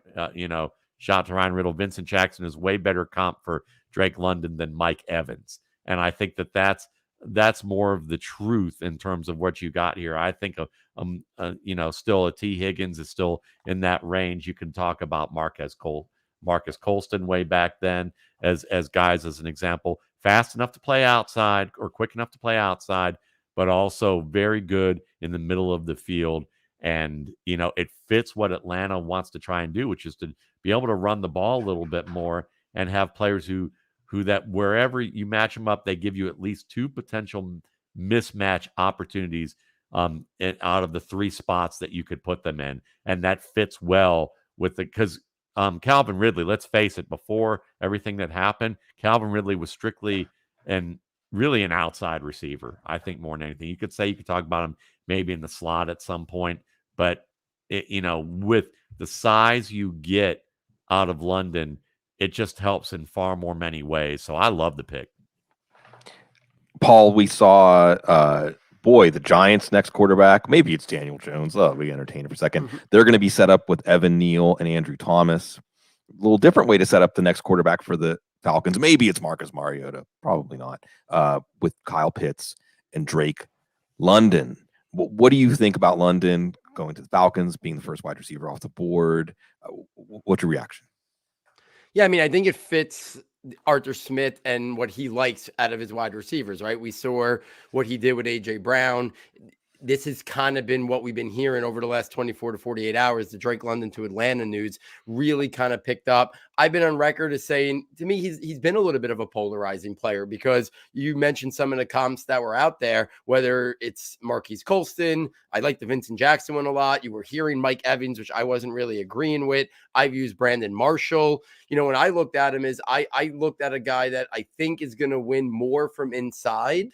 But if a team thinks that he could equally win on the outside, as many evaluators do, if that's who they believe they're getting, and he has some of that T. Higgins and some of that Vincent Jackson in him, then he probably offers the most complete skill set of possibly any of the receivers in this class. I had him after a couple guys at the top. I had Olave, Wilson, and Jameson Williams ahead of him. But I think for what Atlanta wants to do and what Arthur Smith wants, I understand it. And I think they do envision a scenario that he could equally play outside, play inside, be effective from both spots. I don't think they have concerns about him creating separation, right? If they had concerns about that, they would have pivoted somewhere else. And if he answers those questions, then you're probably getting the guy who has the most complete package, as Matt was saying, in terms of that inside-outside capability, the ability to win at the catch point, use toughness and physicality, use the ability to extend that catch radius, that length. And I think they, like you said, they're setting up their probable next quarterback with two long-term weapons in their mind in Kyle Pitts and Drake London. Yeah, it better be a quarterback who likes to throw 50-50 balls. It better be a quarterback who's willing to throw a wide receiver or receiver open, as they say. And Steelers fans, the dream is alive. The number 9 pick is Baker not Mayfield? a quarterback. No, that's Panthers fans. That's the dream for Panthers fans. That's a dream or maybe for Browns Seahawks fans. You know? Or maybe Seahawks fans. You know, it was reported this morning even that the Texans might be in on Mayfield after all. And wouldn't that be, talk about heel moves, to not take Mayfield in the trade and let the Browns see not only is there no market for Mayfield, but you're going to have to pay part of his salary because you picked up his 5th-year option, and then scoop him up for like a 4th-round pick. That would be and get the Browns to pay like $10 million of his salary next year. We'll see. We'll see. Is enough to make you a Ravens fan. I'm telling you. Well, and you know, that's the Matt Waldman story here, that ambivalence between the old and the new. You know, where's your heart? And both cities are cities, I think, that fit you, though. Charles Cross is the pick. Go ahead. Yeah, embrace your in-laws. You know, that's where they're all in. So, you know, there you go. Balmer. But we're talking Seattle, Charles Cross. And by the way, I should have mentioned this. I didn't mention, I need to mention that this is the Russell Wilson pick. This is the centerpiece of what you got for Russell Wilson. Charles Cross. You know, the Dwayne Brown, that has worked out. I mean, speaking of the Texans, something that didn't work out, but it's time to move on. Paul, the third of the 3, a lot of people had them tightly grouped. Did you have them tightly grouped? What did the Seahawks get in Charles Cross? Yeah, I think they got, honestly, the best pure pass protector and the best footwork of any of the tackles. But he's a complete unknown, really, in terms of his run blocking. And there's some concerns about his play strength, his toughness, and physicality. The system and the scheme that they ran, he just wasn't asked to really hold the point of attack too much in terms of the run game. And I think there are some concerns. You know, he's probably unfairly being compared to Andre Dillard a couple years ago because it was the same offense, that Mike Leach offense. I think he's a more complete player than Andre Dillard was, but I understand why some teams have reservations and some analysts have some reservations. I did prefer Evan Neal was my number 1. Conway was my number 2. I thought there was a small gap to Charles Cross and then a bigger gap from Charles Cross to Trevor Penning. But I do think he warrants being a top 10 pick in this class. I think he's a guy that could immediately step in and be a starting left tackle at the next level. Now, it doesn't necessarily fit with Seattle wanting to be this heavy power run game. Right. That doesn't really fit with Charles Cross because that's the one unknown. So that's the one part of this that is a little bit uncertain, that the one big question mark about Charles Cross's game is his run blocking and his play strength. And now he's going to one of the few teams left in football that wants to be a run-oriented team. And if they wanted to play like that with Russell Wilson, I'm sure they're really going to want to play like that if it's Drew Lock or Baker Mayfield. Right. Here's that. And there's always a story with the draft of, and this is a story in all of our lives, right? Like, how do you see yourself? Do you see yourself accurately? Or do you understand yourself? Because you just traded Russell Wilson, in part, I think, at the end of what was a rocky relationship and a lack of alignment between what Russell Wilson could do for this football team and what they allowed Russell Wilson to do. And what do? You bring in a pass blocker, more of a dancing bear than a mauler. And how's that going to work out? This can't be a signal that they want to pass more as a first look on offense, but that's what this pick would align with. So sometimes the organizations, like the Jacksonville Jags, right? Sometimes organizations just aren't good. Matt Waldman's been telling us for years, think of the worst place you've worked in your life. There are NFL organizations that are that dysfunctional. Does this pick mean that? I mean, it's a solid pick in terms of pure value, and you can just say, hey, take good players. Left tackle is a position, scarce position. It's going to have cost explosion, just like wide receiver did soon enough. And then we come to the Jets pick. Speaking of the Seattle Seahawks, this would have been the Seahawks pick. Jamal Adams, as we're waiting for Kyle Hamilton to go off the board, although Hamilton, I think, is probably a better prospect than Jamal Adams was, even though the Jets took Adams high. So, you know, again, ghosts of trades here, Justin Fields trade, Russell Wilson trade, and now the Jets on the clock. Drake London, wide receiver. Matt, you're looking up with great anticipation. I'm just looking at, I just saw something that's just kind of a note. Let's just raise our glass to the great and departed Chris Wessling. because I just saw someone in the Seattle Seahawks draft room who looked like Chris Wesseling a little bit. So let's, Chris is a friend of the industry for sure, and we miss him and mourn him, and I'm sure that he would have very much enjoyed this draft. But I just saw someone that kind of reminded me, and that's why I was looking up. But in terms of if you're thinking they're going wide receiver, if they do, I mean, to me, Garrett Wilson would be the Jets pick, and it would be a Jets pick, if you ask me, to the degree that he's a little bit on the flashier side. I think the substance is there for him to be a good NFL receiver, maybe even the top receiver in this class. But there are some things that need to be worked on. And when you look at Zack Wilson, he was that kind of player too, that you look at and say, maybe they picked flash over substance a little bit too much. And I think that Garrett Wilson, when you look at him, if that is the pick, you see some issues with his hands that need to be corrected. He claps onto the ball a little too much. He gets hung up by patient corners and physical corners. There's not an opportunity for a 70-yard gain that he doesn't try and take, even when he has like a 3 yards in front of him to get a first down. He'll avoid that. He's got a little bit of that Marquise Lee syndrome to his game that needs to be corrected. These are all correctable things, but as we know, a lot of players, they're enabled. Drew Lock, who's going to be likely starting for the Seattle Seahawks, barring any news in the next few days, is a good example of a player who had a great arm, great talent, and inadvertently got enabled throughout his career, where it was like, you're great, you're helping us win in the SEC, except for the top teams, but we don't expect to win those games. So if you're, the things you need to work on, you can work on those later. We don't have enough time in practice for you to really work on those. You got to work on those outside of that.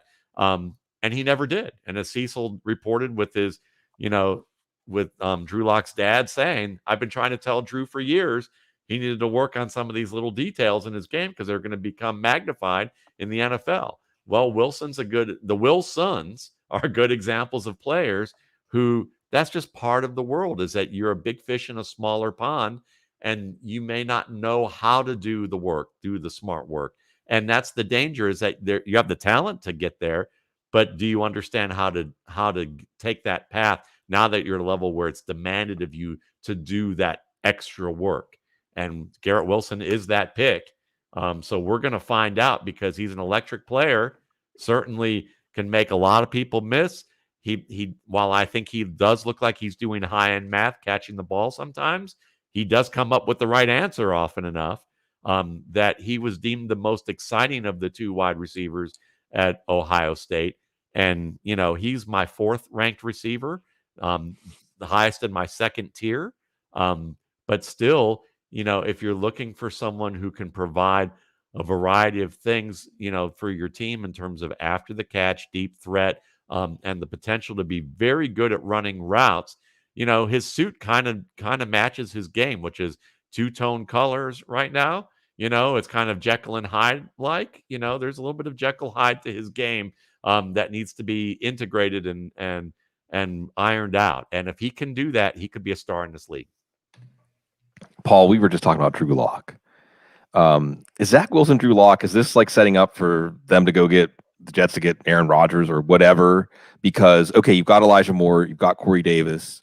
Now you're going to add Garrett Wilson. Does it matter? Feel free to say what you want about the Wilson they just took, but what about the Wilson they took last year? What do you think 1 year in?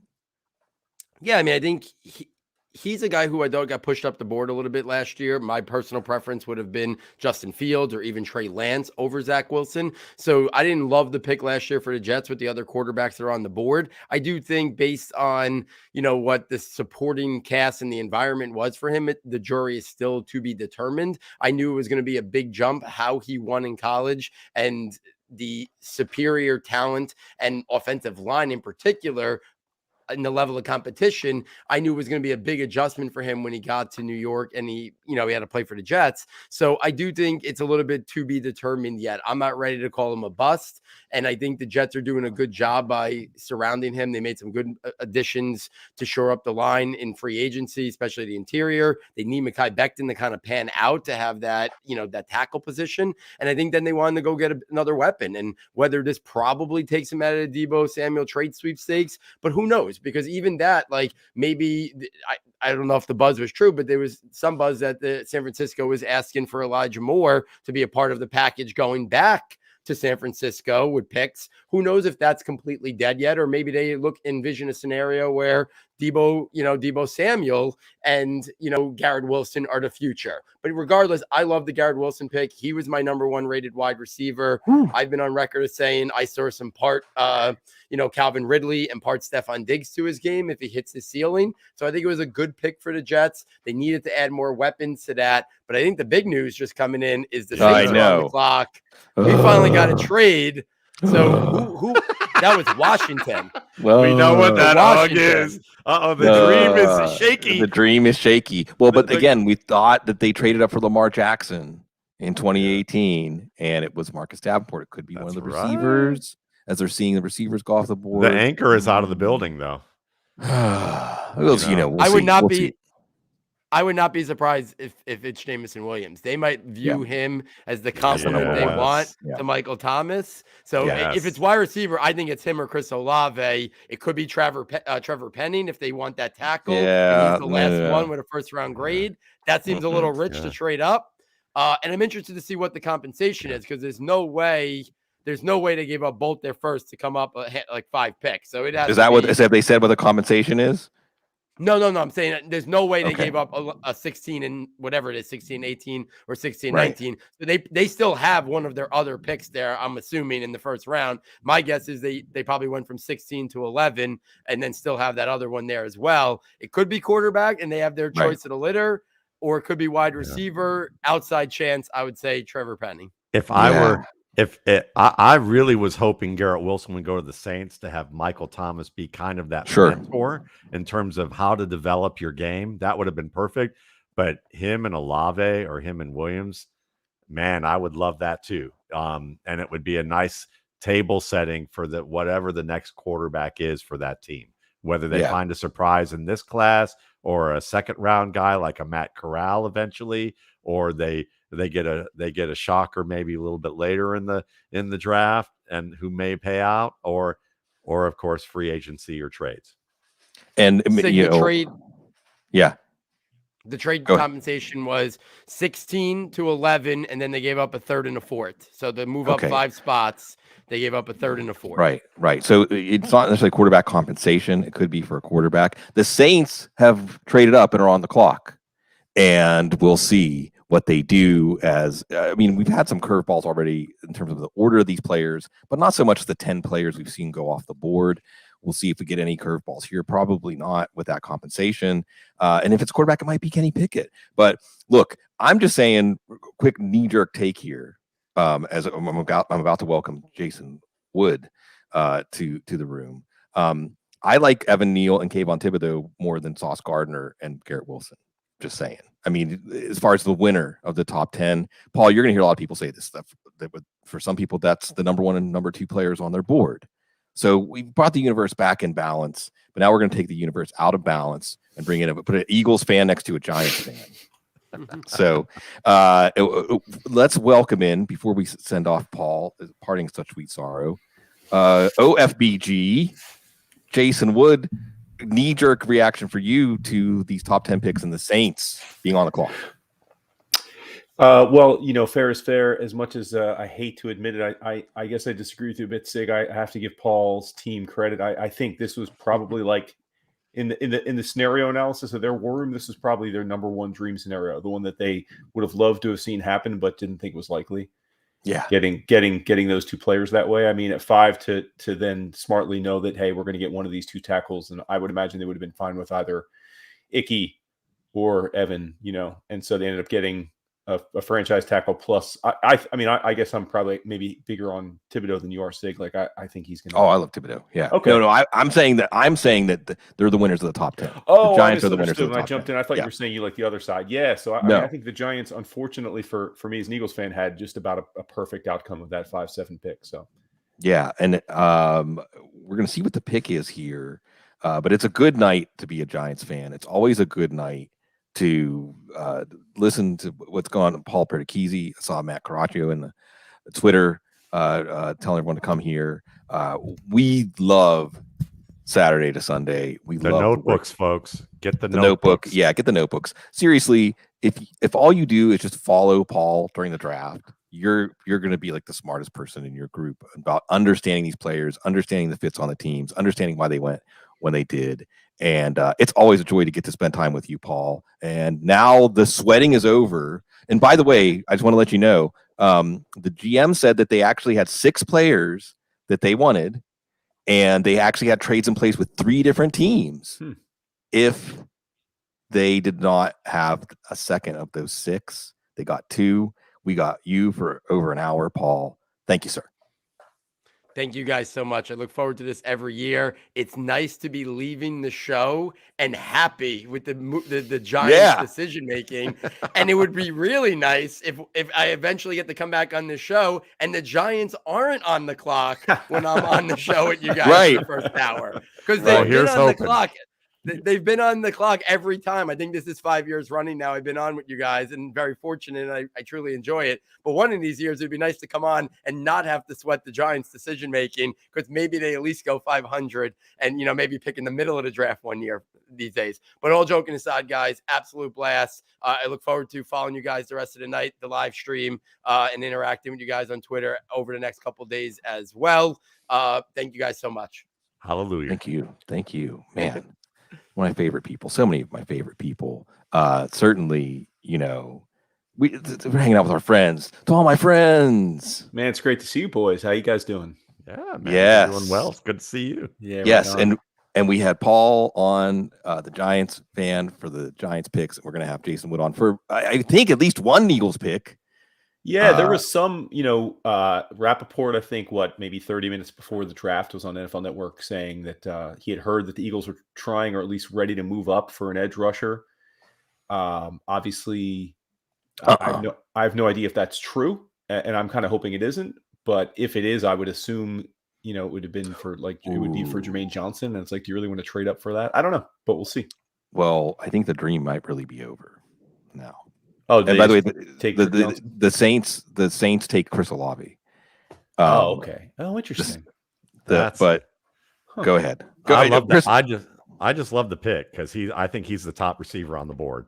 I think and you pick that player combined with Michael Thomas. Jersey he's boy. Such a smooth route runner, much better than Garrett Wilson in releases. Handles patient corners better, tracks the ball better than Garrett Wilson. Very good with his hands. When he has drops, they're technically sound type of drops, as opposed to things that, that you just kind of expect, where their drops are not a sticky stat for wide receiver development. And so what you want to see underlying that is if they have good technique, and it's just more of a difficult type of catch due to contact or thing like that. Olave is a very smart, skilled player, can play all 3 positions, which is, really what you want to see, especially in an offense where your quarterback really isn't settled at this point and isn't going to be. So if you want, you have 2 veterans that he's going to play with at this point early on, probably in Dalton and, Jameis. So that sets the table well for when you do have a rookie, because he's going to get indoctrinated in the program with a quarterback who at least knows what they're doing from a practice standpoint, from a development standpoint, and with a worker like Mike Thomas, who gets ticked off with anybody who basically gets, is slacked off in the slightest. So he kind of, there's a connection there. They know what to expect. I was really hoping Green Bay, just from a standpoint of making, if you want to see great quarterbacks paired with great receivers, I was really hoping Olave would somehow land there, or they would trade up to get him. But the Saints that to me is just a smart pick in terms of just having the most technically sound player on the board, who is more than fast enough. I mean, I think he's more Chad Ochocinco than Robert Woods in terms of what he could become in this league. So I'm super excited for the Saints in this regard, if they're going to pick a receiver this high. Okay, look, Brad Holmes is shooting his shot, guys. He's shooting his shot. 32, 34, and 66 to the Vikings for pick number 12. Oh, the Lions are on the clock. okay. Well, hey. However, Steelers fans, dream may still be alive because this could be the wide receiver run. The Vikings definitely lost talk they were going to move down. This was the pick I thought the Steelers maybe would trade up to if they are that convinced about Malik Willis. What Benjamin Solak is saying is they trade up for Jameson Williams. Thank the gods, because I was beginning to think the Eagles were going to take Jameson Williams, and I didn't want that to happen. So, why didn't you want that to happen? Oh, lots of reasons. One, it would have been a third straight year using a first-round pick on a receiver, and we used a second-round pick the year before. Two, it would have been another small Alabama guy, and it would have been continued our GM's propensity to be smarter than the room by trying to draft injured guys and thinking he's getting arbitrage. And I would argue that when you're taking someone, in the top half of the first round, you're not getting arbitrage by taking them, whether they're injured or not. So, yeah, I have no issues with Williams, but it just felt too cute. Like, oh, we're going to have former Alabama QB and two speedy Alabama receivers. And of course, Alabama recruits 5 stars. So I understand that but like, I just didn't want us to take a receiver. And this, I think, pretty much assures that we're not going to. Yeah. Unless I don't think it's going to be Treylon Burks. I mean, if it's a receiver, you're going to be. Oh, if it's Treylon Burks, I might have to sign off. Exactly. I was going to say, you're going to need something stronger than wine. Okay. You're going to need something stronger than wine. It is Jameson Williams. What a wide receiver run. 4 in 5 picks. And this reflects the way people had these receivers ranked. Now, obviously, this is not setting up Jared Goff. Jared Goff is not the guy to unlock what Jameson Williams has. But you start to look at this offense now. T.J. Hawkinson, Amon Roth, St. Brown, Jameson Williams. They can run. They have an offensive line. That's why they didn't have to take an offensive lineman, number 2, right? It's a lot. 32, 34, and 66. 32 and 34, you would have thought in this draft would have been enough. So the rare intra-division trade-up, and the Lions get Jameson Williams. Matt, what do you think the Lions were thinking here? And do you agree, or do you think that this, especially considering those 3 top 66 picks they gave up to get Jameson Williams? I mean, that's a lot. And that really is... I can't philosophically, I don't really agree with that for a player who's not going to be ready this year. So from that perspective, I don't really understand it. But at the same time, if you think this is a weak draft class, if you think that you're shooting for more of the long term, and if you're Brad Holmes and Campbell and think that you can afford to play the long game a little bit, and you want football players, and you picked Aiden Hutchinson as a football player, right? Jameson Williams is a football player. There's a guy who could. You're not going to ask him to play special teams in the pros probably, but he did punt coverage. He did punt rushes. He's more than just a deep threat. He can win over the middle. He's someone who showed skill after the catch on a level that. I mean, as you guys know, I think Devonta Smith is a good wide receiver. I wasn't as high on him as many were, just as an early round pick. I think Williams is better than that. I don't think he's Jalen Waddle good, but I certainly think he's somewhere between Devonta Smith and Jalen Waddle in terms of skill sets. So if this is probably more of a philosophical decision where they believe next year's draft is going to be more of a boon for us. We're playing the longer game. We feel like that we're close, but let's pick players that we think in the next 2-3 years we have a real shot of them becoming good, in that time frame. Right. And that makes sense, right? I mean, I think what Jason said it's valid about, and what you said too, Matt, about you're not going to get year 1, although we're talking for the Titans and Jeffrey Simmons, right? But at the same time, the Lions shouldn't be thinking about year 1. The year 1 is still just another rebuilding year. The Eagles are on the clock, Jason Wood. Oh, there we go. Who do you hope that they're going to take here? Well, I mean, I was hoping that they would take first let me say I think it's probably Jermaine Johnson because, again, based on the rumors that they were willing to move up to get an edge, I mean, he's the only one I think that's justifiable there. But I would love for it to be Kyle Hamilton. I was hoping we would get Hamilton with our first pick, just with staying put. So I mean, it's a need for us. I think, as is often the case when a safety is really good, there is arbitrage there because safeties rarely go, they're like an interior lineman. They rarely get drafted relative to the value they'll bring if they pan out. So I was hoping it's Kyle Hamilton, but I'm assuming it's Johnson. Be my guess.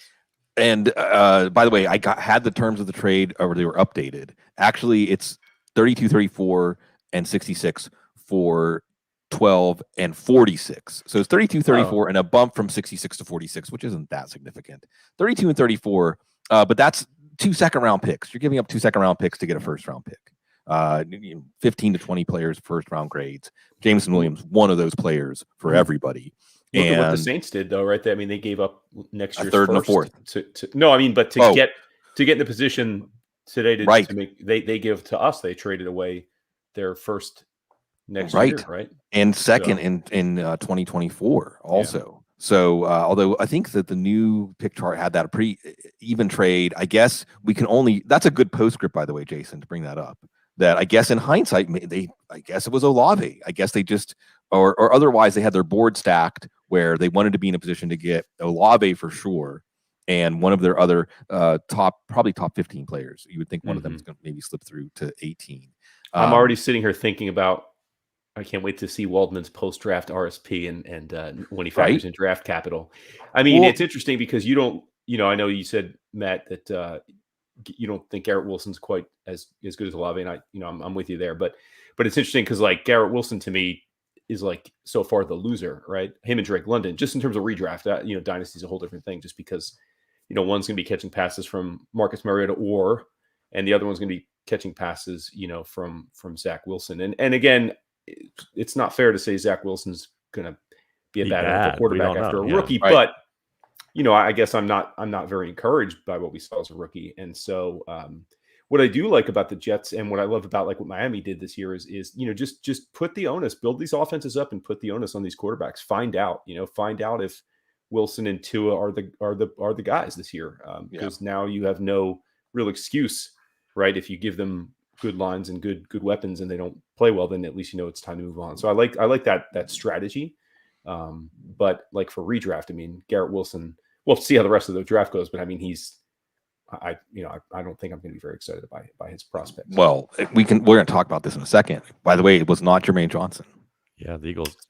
Oh, are you watching NFL or ESPN? So? I'm sorry if I'm tipping off picks to you. No, that's okay. I'm just using Twitter. Twitter is my eyes and ears. Oh, okay, yeah.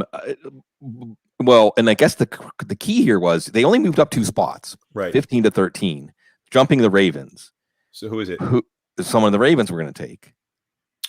What? Jordan Davis. Oh, interesting. Well, they build from the inside out, right? Isn't that the always? Yeah, I'm not. I have to.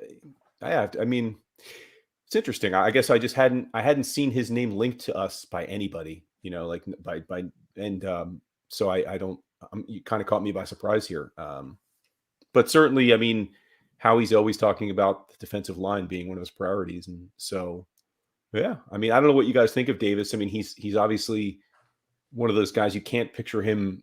I mean, he's just given his usage in college. I would think he's going to be more of a rotational player. Meaning that you're going to have to give him, 400 snaps and make them high quality impact snaps. Yeah, but that's okay. But that's okay in today's NFL. Yeah, no, that's okay. Yes, yes. I've said this. This has just been my party line. I've been saying for the last month. First of all, if you influence the game on your 500 or 600 snaps, then you're a first round pick. You're someone worth a first round pick. How many? I was talking, I think, to Eric Galco about it. How many plays do wide receivers really influence the game? How many plays a game? Right. 15, maybe. I mean, there are wide receivers that are so good that they distort the defense, but that's just are there really even any of those guys? Is there a Randy Moss left? Tyreek Hill, kinda, but he was available for not a lot if you're willing to pay him. So even though wide receiver salaries are going up, and we did indeed see wide receivers get pushed up the board, if you're talking about the ability to influence a game, I mean, Jordan Davis can influence the game on that many snaps. And I think in today's NFL, where teams are more and more wanting to drop more players into coverage, take away the big play from the good quarterbacks, you're inviting the opponent to run. You need that guy who can stop the run in a 3-man front. And Jordan Davis can be that guy for you and collapse the pocket. I love the pick. I think you got a guy. Go ahead. No, since it's a need. I mean, as you guys know, we released Fletcher Cox as a cap move and then re-signed him, but he's on a 1-year deal now, and I have to think that obviously the clock is ticking on Fletcher as an Eagle at this point, just given that he had to take a pretty pay cut to stay. So even if he has a good year, I would imagine, move on, or, I'm just not counting on him beyond this year for the Eagles. And Javon Hargrave was phenomenal last year. I mean, he was hurt his first year with the team, but he really panned out. So that's great. And, our backup interior linemen right now aren't very, proven. We've got Milton Williams, who was a 3rd round pick last year, and then Tuia Pelotu, who was a 6th or 7th round pick last year. So yeah, I mean, I'm for it. I've heard you wax poetically about the potential of Jordan Davis, and my question really for us is Gannon, a talented enough defensive coordinator to make use of all of these pieces, but that's we'll find that out in due time. It's like Eric Stone was saying. Go ahead. We just saw Josh Norris on NFL.com on a commercial for Underdog Sports. Nice. And his lantern jaw. Yeah. Congratulations to Josh, and he's awesome with the mock draft that he killed last year, so. all-timer. But Bloom, how much of a lot of the talk there is about possibly this guy Jordan Davis being Haloti Ngata. How much do you think that is jumping ahead of the Ravens? Jumping ahead of the Ravens. Exactly. Mm-hmm. And sure. I mean, there's so much you can do. Jason mentioned Jonathan Gannon. As a defensive coordinator, there's so much you can do when you have a player like this. I mean, it creates externalities. It creates problems for the offense that then you can use other players to exploit. Darius Slay, whoever, I mean, certainly some of the players, Jason mentioned Milton Williams. He's an athletic freak. If he's going to be head up on a guard more often, that could be good. That could be good for the defense, because you're not single blocking Jordan Davis. You're just not. That's crazy. He's going to put the guy on skates right back into the quarterback's lap. Are you surprised that Johnson is falling? I know we probably shouldn't be surprised that Hamilton's still there just because he's a safety, and he was kind of slotted by a lot of people in these next few picks. But Johnson was seemingly like one of those hot commodities, right? Like the edge, right? Yeah. Moving up the board, especially as we saw the 3 edges go in the top 5. And you would think Thibodeau not falling, say, to the Seattle pick. You saw him falling as far as, say, Seattle's pick in some drafts. Maybe getting up to 5 would have pulled Jermaine Johnson up. But I guess what you're seeing is, and the league can't lie, teams can't lie. And especially with 3 teams trading up. Of course, what does that mean about Malik Willis? We'll see. I saw an absurd argument against Jermaine Johnson, which was this week I was deluging lots of perspectives on the draft, and someone was like super anti-Johnson, saying, well, he had to leave Georgia to make it happen. And I thought that's absurd, because first of all, Georgia, every player on that team is going to be in the NFL. Right. So, I mean, literally it's one of the best, if not the best defense of our lifetimes in college, in terms of talent. Yeah. Second of all, I mean, we just saw Jamison Williams go. Like, Jamison Williams couldn't get on the field at Ohio State, so he transferred and then had one good year in college at Alabama. Right now, again, no disrespect, what he did was great, but I mean, it's like no one's holding that against Jamison. Why are we holding it against? I mean, It's not like Johnson transferred and is some athletic freak that just never materialized. Like he was the player of the year in the ACC. I mean, he dominated, and he was not just a pass rusher. I think he had 60, 70 tackles. I mean, the dude played the run well too. So yeah, I don't know. I mean, I hope we take him. I still hope we take him with our other pick. Sure. Or Kyle Hamilton. I mean, if we get either of those guys, I'll be giddy. I mean, I love linebackers, and so I would love it if we got Devin Lloyd, but I just can't see Howie taking a linebacker in the first round. Right. It's not something they've done since, I don't even know what the year was, Jason. It was a long time ago. Yeah, I couldn't tell you. I mean, it's been that long. So Johnson, since we're talking about Johnson, it's really funny. Draft props have changed the talk about the draft. There's a lot of people saying they lost their month's paycheck betting on Jermaine Johnson to come. Well, you shouldn't be betting your month's paycheck on a prop for the draft, first of all. Of course, yes. But I think you bring up a great point. And as I've said, Johnson's really the 8th player from this Georgia defense that's going to go in the top 75. Yeah. You can't stop the Ravens. It's almost a draft tradition, going back to the Ozzie Newsome days, that a player is going to fall into the Ravens' lap. Somebody's going to fall into their lap. It was Lamar Jackson not that long ago on this show that we all reacted to. Maybe it's Kyle Hamilton. So you deny them Jordan Davis. But I just want to say, too, just as a fellow Eagles honk out there, Benjamin Solak, who's the one who broke, and he said loins, by the way. That's our Benjamin. He said the loins are going to take Jameson Williams. He broke the news. But he also says about Jordan Davis, and I'm going to agree with him. A dream pick single-handedly makes the entire Gannon defense structure work. Math changer, scale tipper, force multiplier in the world of 2 deep safeties and light boxes. Home run. Of course, the NFL is going to switch back, but when the NFL switches back and wants to do a lot of power running, well, Jordan Davis is pretty good against that. Did kind the of NFL send too. a memo out this year that since the draft was going to be in Vegas, people had to like go crazy with the drip? Because yeah, I was thinking who was painting in the green room with red paint and accidentally ran into him. I mean, he's my guy now. Like, I'm going to ride or die with him, but like, that's hilarious. Like, that's a hilarious outfit. Like, I've been looking at all of them. I was taking a picture of him earlier, and I was like, the dude on the far right who had like the yellow jacquard kind of thing going on was kind of cool. And then I thought, but I know if I was dressed up, I'd be Aiden Hutchinson with just the black outfit.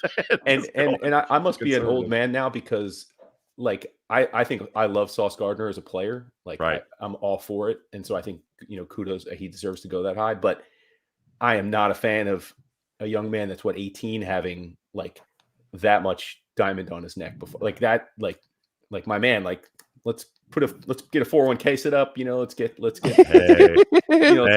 let's get some investments going before we add to your sauce. Like, he has that diamond encrusted sauce bottle that apparently he added to the existing chain that he got a few weeks ago, and it's like, yeah. Well, your signing bonus is going to be like, you just. So, but here's the thing. I was talking about this with Eric Galco, Jason.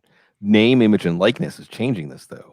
A lot of these guys, by the time they get to the league, benefit from that. Well, he didn't really that much, but a lot of these guys, by the time they will have gotten to the league, will have come into some money. I mean, above board money.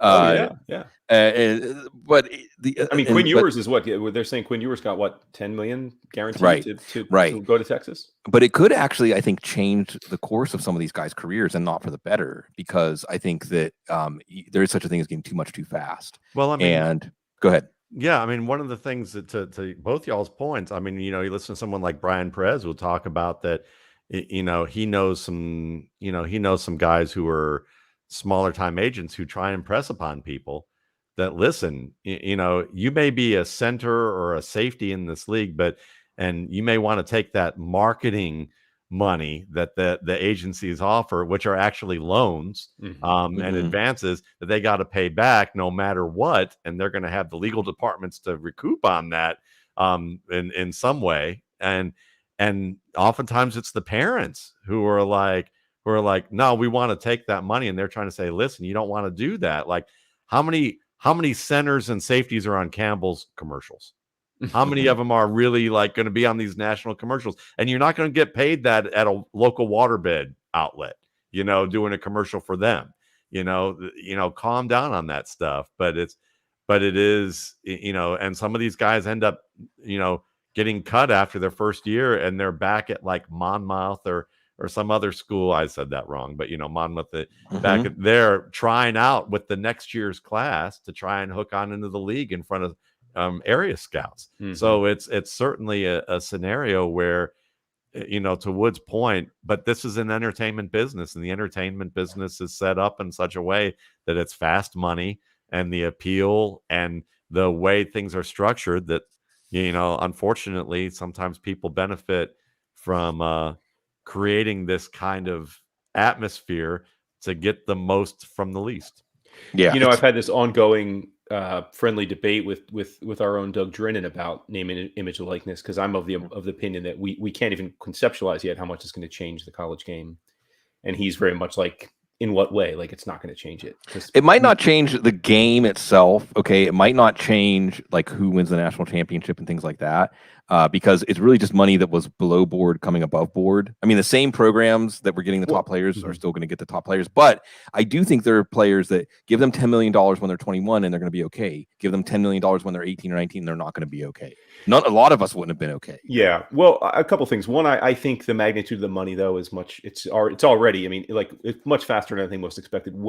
Because like you said, it's above board now, Sig. Right. So yes, sure. People, your top blue chip 5 stars they were finding ways to get these kids paid, whether it be putting up their families in nice homes and getting their families jobs and nice cars and stuff. But it was still one of those things where you couldn't be too egregious because then you'd get in trouble, right? And so they found ways and they worked around, but they weren't working around to the tune of $5-10 million guaranteed for every one of your five stars. It was just impossible to do that. Now it's very much above board.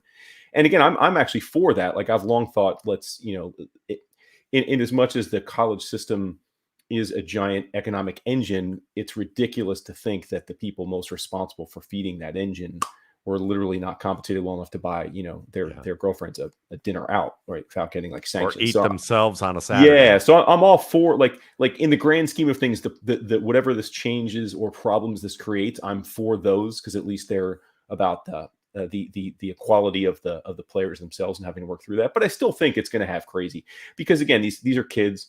A lot of them not used to having any money. Now they're going to be millionaires. They're going to be millionaires while they're playing college ball. They're also going to be recruited now as they're at college with the transfer portal. Hey, you didn't get your snaps this year, man. Come here, and we're going to give you $5 million. And so I think, again, as a fan, it's just going to add another element. We're going to have a lot more like free agency in college. Kids are going to be bouncing around programs unless they change the rules. So I think it's going to be fascinating. Okay. I'm not saying like when I say it's going to change it irrevocably, I'm not talking about maybe I don't see it as like it's going to ruin college football, but I do think it's going to really change the way we perceive college football. And some of these kids will be hurt by it, right? Like they'll flame out, and other kids it'll benefit them because maybe for a lineman that knows he's not going to be better than a 6th-round pick, but he's dirt poor and he needs to support his family, and he declares after his junior year. Maybe now he's had at Alabama, he got a $400,000 a year NIL deal above board, and he can stay and play his senior year and try and win a national championship or move up the ranks, and get his business degree, right? And go to get his MBA and have the money to do all that. That's the other thing, Matt. Like that's the flip side, exactly. Right, all the kids that are big recruits at D1 programs that do aspire for the league and never get a shot, and we just basically as a society forget about them, myself included, because we just remember those kids. They now theoretically will have the opportunity to have banked 6-7 figures of income. Yes. And hopefully if they're smart, get their degrees and have a life-changing cushion. You're right. And that's the real upshot for sure. And from go ahead, Matt. And that's the thing. I mean, fame with the fame and money that, and as somebody, an author I remember talking about that is saying it takes the core essence of your being and throws it as far away from who you are as possible. No matter who you are, you're not ready for fame. It's a disorder. And someday we're going to figure out that it really is going to qualify as a psychological disorder that can be good in some respects, but also have its downside. And you have to learn to work your way back to your center, whatever that is. And especially when you're a young person who is still maturing, your mind is still maturing well into your like early to mid 20s. So these experiences are profound, and no one can really understand them unless you've been through them. I mean, fame is a weird thing, even on a small level. I'm sure, someone like Bloom, who is famous in the fantasy football industry, if he gets recognized, I'm sure, there's parts, Bloom being the easygoing guy, and we'll let him answer that himself. But, I'm sure there's part of him that's delighted for that. And then there's a part of him that's like a little freaked out probably when someone, depending on where he is and what's going on, at that moment. And you imagine that being magnified to the degree where you have money and people are trying to hit you up, because they don't understand what it took for you to get there. They don't understand how the whole thing works. They just understand an opportunity. And you got to deal with all of that too. So it's going to be interesting too, also for teams. I'll just add to this is that with college teams, how much are they going to get an opportunity to be able to work with these kids? These kids are going to be exploited more for their athletic ability early on because they don't have a lot of time to fit into the system. So they're going to be even less developed than they've been before coming into the league. And it looks like Kenyon Green, the guard, is the pick. Did you just see the trade that went through? Hollywood Brown to the Cardinals. Yeah. Hollywood Brown to the Cardinals. So the 23rd pick. Now, were the Cardinals waiting to see if one of these receivers fell to them? Yeah, they must 23. Have been. Mm-hmm. Or was this already in place? Who knows? Really interesting. I mean, from a fantasy standpoint, Rashad Bateman, I know there were a lot of people like loving Rashad Bateman and really steadfastly, no matter what happened last year, saying, I'm still on the Bateman train. Well, you're feeling great. Mark Yeah. Andrews, No from kidding. a fantasy perspective, you're feeling great because we Yeah. trust Lamar Jackson to manufacture the fantasy points here one way or the other. I haven't heard the terms of the trade yet. I think what happened. It's the 23rd for Marquise Brown and the 100th pick. And that's, I mean, Brown's what? He's going into his 5th year, right? Yeah. And Yeah. you're getting, and he's not a great over the middle player. Right. He's limited. Jackson's not a good perimeter thrower. So you've got your two receivers in Andrews and Bateman, who are great over the middle. And you're going to stick to your offense as long as you have Jackson, which is not trying to force him to the perimeter to throw the ball. Let him run to the perimeter, or even downfield, and throw honestly. in the middle of the field. He's not bad in the middle of the field if you throw downfield. Right. The issue is with their offense, Deep accuracy. you have to look at it as you throw deep in the middle of the field, or the deep big air routes, and then you run to the outside to set up the pass down the middle. Right. And you use Jackson in both veins in that respect, as well as being able to run up the middle with your backs, whoever they may be, depending on whether Dobbins, comes back to the form that they hope that he was on the verge to showing. So I think it's a great trade for the Ravens. I'm excited about that because they kind of know who they are and cut bait, and now it's and they're not going to clog up that room and trade them for the value they could get. So, I mean, is it pour one out for Rondale? I mean, well, he wasn't that great last year anyway. He didn't really do anything last year anyway. I know, but I mean, he can do. Look, Rondale Moore has a role in the NFL where you need a guy that forces defenses to honor the jet sweep. You can manufacture touches for players now, but he's not a true NFL wide receiver in a way to play one of those core roles in NFL pass offense. But hey, Kyler Murray isn't necessarily the classic NFL quarterback either that you build a classic NFL offense around. So that's fine. But I think you look at Hollywood Brown as, I honestly think this is a olive branch to Kyler Murray, because the real story here is that there's some stuff that was fitting to come to a head between the Cardinals and Murray. Right? He's not going to play for $4.4 million this year or whatever it is on his rookie contract. There ain't no way he's going to do that. He, so some say, went to the team in this quarterback empowerment era. And Eric Galco, I asked him yesterday an open-ended question at the end of our show, or Tuesday. Tell us about something positive behind the scenes in the NFL. And he said the quarterbacks actually do a lot of the offseason planning. A lot of quarterbacks are basically the leaders, truly, of bringing everybody into the fold, of doing a lot of things offseason, to the point where he said that some quarterbacks are actually going to be in the war room or in the brain trust of making first-round picks. He wouldn't say who, well, because that's how you don't get to find out those things anymore. Mm-hmm. But, the quarterback era, player empowerment era is here, and Kyler Murray said, like, a la Aaron Rodgers, let's Tom Brady, whatever. Let's come together about a plan to make this team contend for a Super Bowl, and was kind of spurned. And it's time for him to get his extension, or not, or maybe have him play under the franchise tag for a couple of years. We're watching Baltimore, Lamar Jackson, cryptic things there. What's Lamar going to think about them trading away Hollywood Brown? Well, let's take the corollary to the Rondale Moore argument that we pour one out for Rondale Moore and say, maybe we actually pour one out for Marquise Brown. Sure. Because what this is maybe this, and also by proxy, pour one out for Andy Isabella and any of the fast guys that they took who they want to put, maybe can play inside, outside. Brown gives them, that guy that you stick to the outside, maybe allow Moore to play inside in the slot a little bit more. And that possibility is that you continue to open things up for, Hopkins and for Moore with the threat that Brown's speed provides. Now, it could be that Brown is the guy, and becomes more the guy. I guess we'll know, Matt, to your point, we'll know that pretty quickly. And that are they going to move to sign Marquise to a big extension or not? Right? That has to be part of it. That has to be part of it. $20 million a year. But then I would argue they think he's going to be a key piece of the puzzle, right? If you don't give up the 23rd pick. I mean, that's the 23rd pick isn't that much less than what the Dolphins gave up for Tyreek Hill, right? I mean, they gave the 23rd pick to the 100. Who cares about the 100th pick? The 23rd pick. Now, this isn't maybe quite what a 23rd pick would be worth in previous drafts.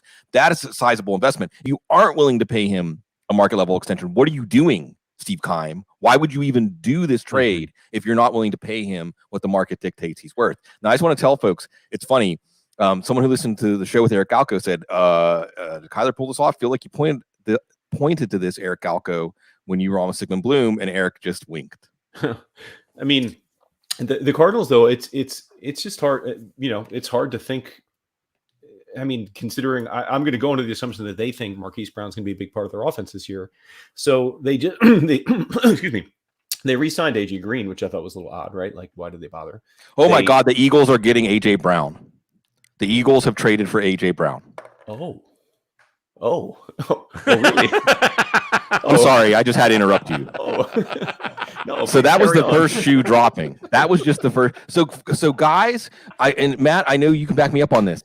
I've been talking about this for a month, that the Devontae Adams, Tyreek Hill, those contracts are going to change things. And we didn't see Deebo Samuel traded to the Jets, but the Ravens obviously had clarity. A la the Packers. Well, the Packers, I think, were going to pay Adams. Adams just chose the Raiders.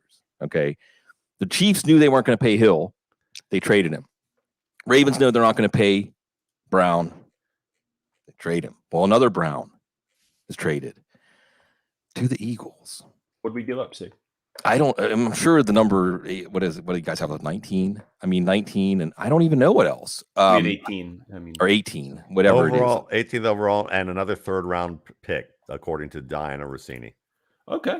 Yeah, I'm not mad at that. I mean, and obviously we're going to pay. I mean, we have to pay him, which is interesting because we don't have any cap room. So that was the closest thing to a football O-face I think we'll ever see from Jason Wood. Yeah, I didn't see that coming. I mean, I have to say the Eagles are surprising me tonight. I didn't see that coming. Well, they didn't spend a first-round pick on a receiver. Wait, they did spend a first-round pick on a receiver, but it was AJ Brown. For 3 straight years, they spent a first-round pick on a receiver, but this one's actually worth it. This is, I mean, if you don't mind me saying, I mean, I love the pick. I love the because it hasn't made, as to most Eagle fans, hasn't made sense that their priority receivers are all shrimps. I mean, and to get a big body who can work over the middle and get yards after the catch doing this and win on the outside. AJ Brown to me is one of the 5 to 6 most promising receivers in the NFL. He's obviously a top 5 or 6 dynasty ranked receiver in every dynasty rank. But with Jalen Hurts, well, we'll see. Well, but with Jalen Hurts, that means but that's the thing. You don't need to throw the things where Jalen Hurts is weak. You can throw it over the middle where he's going to be a little bit stronger in terms of having confidence in a target.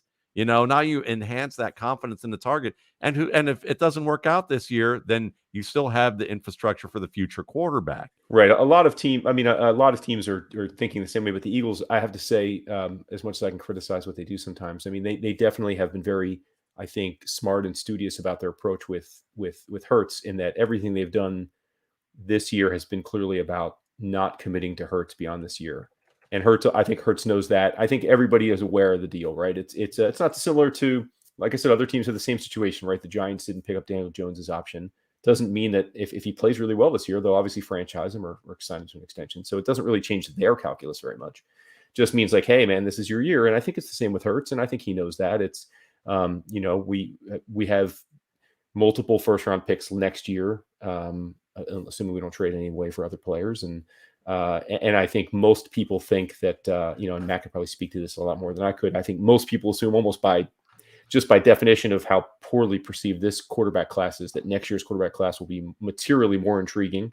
And I think the Eagles are one of a handful of teams that are giving themselves the optionality to be aggressive and get a new franchise, or attempt to get a new franchise quarterback next year. So I don't think we can, I'm with you, Sig, for a redraft perspective. I don't know that AJ Brown necessarily is in a better position. Oh, he's still AJ Brown. Yeah.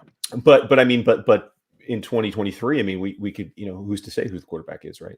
So I want to say, okay, there's so much. Do we even care about the draft? There's a draft happening. Well, another guard went, right? I mean, Zion Johnson went down the Chargers. Okay, guard run. Oh, okay. Well, I mean, they're good players, and it's their night, and I want to give them wow. Jahan Dotson, Commanders too. Yeah, we did miss that. Yeah. Well, and there's that wide receiver. So as Eric Stoner's blowing up my text right now, guys, Trent Baalke has changed the course of history of the NFL. That Christian Kirk deal set something off. And also, I don't know if any other GM would have taken Travon Walker number 1, which also butterfly wings changes this whole draft, right? Or at least changes the top 10 of the draft. Trent Baalke, boy, Shad Khan, you really had to leave him in there, even though he was like Urban Meyer's sidecar. So you can see the clarity. And by the way, Mike Vrabel said they will not trade him as long as he's the coach. Well, he's still the coach, right? I haven't seen anything that he got fired. So that tells you how much to trust. So who do you think the Titans? I mean, the Titans traded for 18. So who do you think they're going to take? I mean, maybe Malik Willis or Kenny Pickett. Maybe. Oh, that's interesting. Because they could be seeing these quarterbacks fall and think Ryan Tannehill is only good for one more year. What about Traylon? Or Traylon Burks? Sure. I mean, but he's not AJ Brown. He doesn't have AJ Brown's skill. No. He has AJ Brown's body type. I'm just thinking if you gave away AJ Brown, then you probably are picking Traylon. Robert Woods here, and I'm not saying that in a good way. Yeah. Robert Woods. Look, important. For fantasy, we could talk about all these ripple effects. It's not great for AJ Brown's value in the short term. It's not great for Derrick Henry's value in the short term. Or really, I mean, how many more years does he have at the top of the offense? But whatever, fantasy's not interesting right now. What's interesting is very much the NFL's changing before our very eyes. That teams are saying, okay, if we have clarity that we're not going to sign this receiver to a second contract with the escalating prices, we're getting out. But applause to Howie Roseman again, because basically he gave up the same thing that the Cardinals gave up to get Hollywood Brown. What? That's a great point. Yeah, we gave up the 18th and 101, and they gave up the 23rd and got back. Well, they got back 100. So it's whatever. But effectively, we gave up a mid first round pick for. And I would much rather. I think we agree. We regardless of what we think of Jalen Hurts, we'd all much rather have AJ Brown, apples to apples, than Marquise Brown. Yeah. So there's all kinds of boom stuff for fantasy here, right? Like Devontae Smith. It's just funny, like things like, fantasy's not important right now. All I'm thinking about is that I have like 48 hours until I have to have full league projections and rankings on the site live. So it's like, yeah, I think it matters. No, we're on a fantasy podcast. Yeah, we are. But Joe. Hey guys, got to remember. I mean, it's all we do sell fantasy football subscriptions. Yeah. By the way, subscribe to Football Guys. Sign up for the email list. Subscribe to our YouTube channel. Like, comment, all those good things. I love everybody hanging out here. So it's such a joy to get to hang out with you guys, to get to hang out with our chat room. The Titans are going to take the center, Lindeblum, and it's going to blow up. Lindeblum. Like you just gave up AJ Brown for a center. For a center, right. Well, they took the Georgia tackle a couple of years It was back. Burks. It is Burks. Yeah. Good call, Matt Waldman with the crystal ball. Because I was thinking, what would be the most dysfunctional thing that you could possibly do, which is you would give up AJ Brown, and now you're banking it to be replaced with Traylon Burks, and that's kind of like the ego calling your shot there. Now Burks could wind up. There are a lot of people who think that Burks could be the next AJ Brown, and certainly he has. Talking to like FF D'Angelo, Brandon, he's a guy on Twitter who is a athletic performance guru and a former Big Ten athlete himself. And I'm going to have him on an RSP film room coming soon, talking about some players and what their movement skills are about. And he talked about Traylon Burks, saying maybe he didn't look great, but he played at 240, 245 last year and moved pretty darn well at that weight.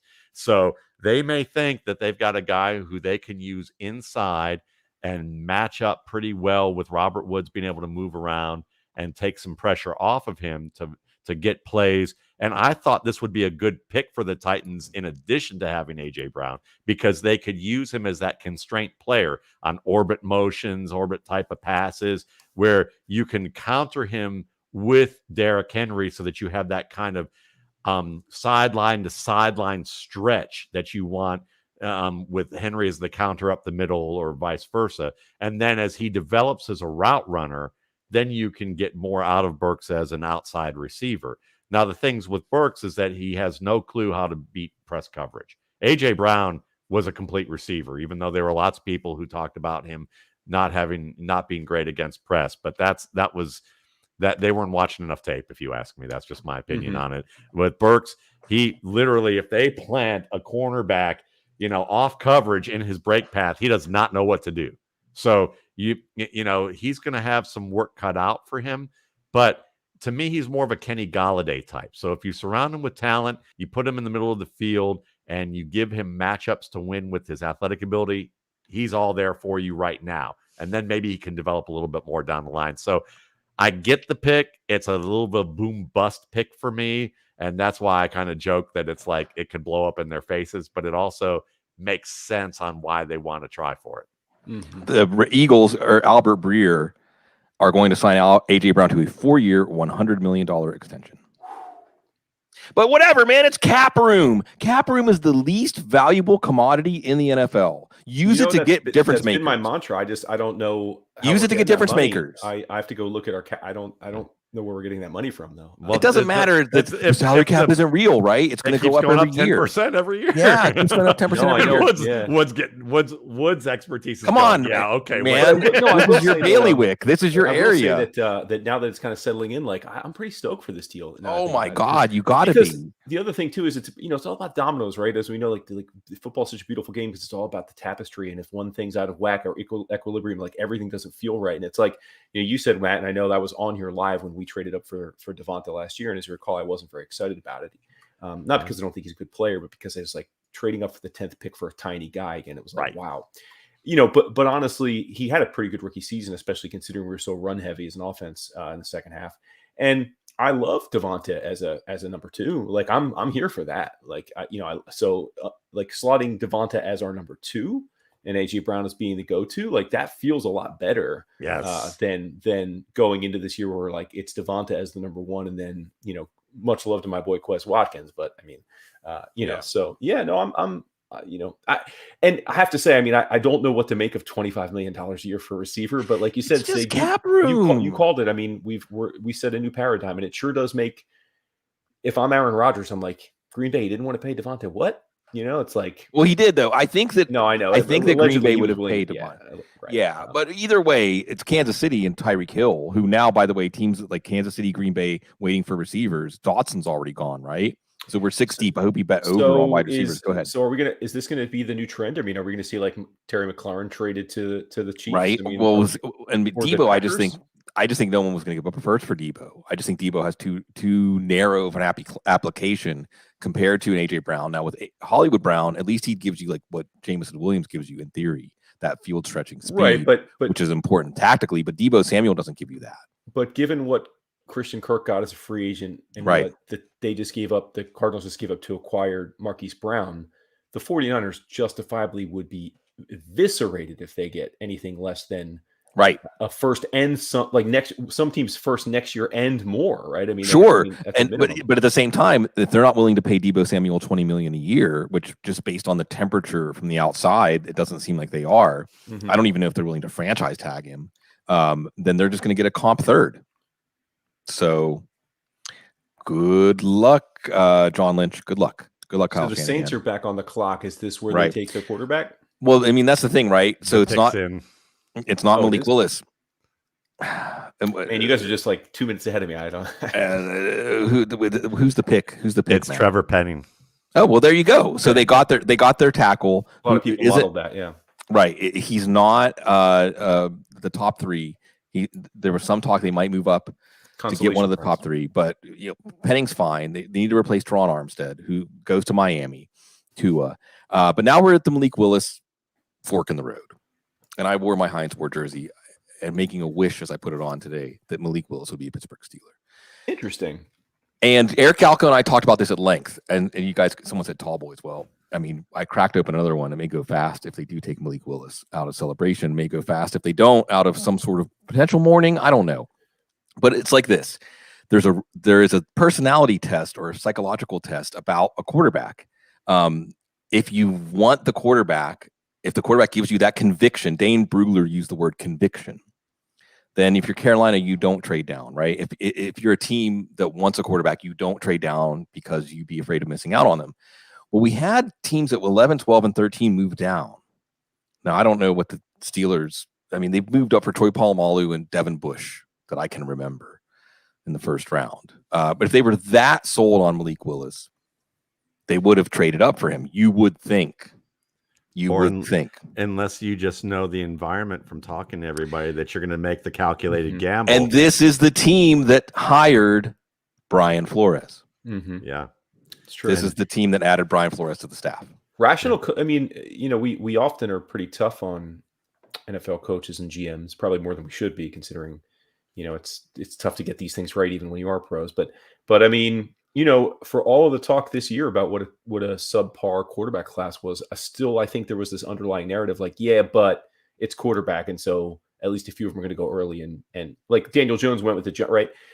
It hasn't happened, right? I mean, we're 2/3 of the way through the first round and no quarterbacks, which I think the three of us all agree is probably appropriate given where you would grade these quarterbacks. But I'm still surprised by it. Like, I'm surprised that teams are showing restraint. It's a pleasant surprise. And especially in a class that again did not have those marquee players at other positions. Now that said, if and I don't know, I'm not, because I know you've referenced your talk with Galco. I think you had someone else on, maybe it was Galco, but one of your episodes recently I was listening, and I'm pretty sure it was on the couch. But whoever it was, and pardon me for not remembering who it was, but said a great point, which is that in today's NFL parlance, if you are interested in one of these quarterbacks, you should move into the bottom of the first round and not pick him in the second, because you get that fifth-year option, which is a great arbitrage. It might have been you, Waldman, who said it. I don't remember. Somebody said it, but about how like that, having the fifth-year quarterback option arbitrage is one of the best financial moves you can make in the NFL. So if you are one of those teams that's like, I'm taking Kenny Pickett with the 35th pick, if he's there, you should try and move into the 32nd pick. Well, but look, Galco said, did I not say, yeah, I guess I have a sorry, Joe. Sorry, Joe. I don't think I've had to say sorry, Joe, in a long time. I must have said something. Raymond Brace, who I know is a longtime member of the Football Guys community. What's up, Raymond? We may get one here as the Steelers are on the clock. Eric Galco said, and actually Alfredo Brown, one of the great class of 2022 at Football Guys. I actually disagreed with him when he said the fifth-year option is overrated for quarterbacks. Woodrow, you know what Galco said? And we're seeing it now. That. You know already. You know by the fifth year. You know whether you're going to extend the quarterback or not. The fifth-year option by is bogus. third year. Usually, I guess that's third true. Year, we just saw that with Daniel Jones, right? Like they're not picking it up because why would they? And it's like, and the Panthers, they picked up Darnold's fifth-year option last year, and the Browns too. So the Panthers and Browns in the new CBA, where the fifth-year option is guaranteed, you're more likely to step in a pile of poop than you are to get a cost-controlled fifth year. By third year, you're probably wrapping them. You're trying to sign them to a longer-term deal so that you can get out of that scenario. If they're worthy of keeping, they're not playing on that. It doesn't matter. Yeah, like Kyler Murray is not going to play for his fifth-year option contract. No, that's fair. You guys are right. Look, I pushed back and said, "Hey, that cost control," but maybe it's the cost control for the wide receiver now. As we're seeing, Jahan Dotson in the top 20. Nobody had that. Yeah. Nobody had that. No. As we wait, one more receiver comes off the board and I lose a prop bet. So let's hope. Oh, you took under 6.5. Under 6.5. Who do we think that could be? Because I think it could be Christian Watson. Christian Watson, right? Yeah. The project, or the. I keep seeing a lot of mocks. I think even Jeremiah had Pickens to the Chiefs, and I keep hearing a lot of things about Pickens and his I don't know much about but off-field stuff, and then on exactly. But so we'll find out. But I was surprised by that because I didn't think Pickens was and with Pickens, you've seen it both ways though, and the Steelers are going to keep Kenny Pickett in Pittsburgh. Oh wait! Look at that! You're not happy. Sigmund's not happy. Listen, I actually like this pick. Me too. I understand I understand the Malik Willis love, and I like the idea that if Malik Willis. Pittsburgh would help Malik Willis's career more than I think Malik Willis would immediately help Pittsburgh. And there's a chance that the downside of Malik Willis, that he could hurt Pittsburgh more long term. But if you're someone who, and my buddy Bloom, we know you love the high end athletes, the guys who can be the difference makers. And when they hit huge. And he's the only high end difference maker athlete at the quarterback position in this class.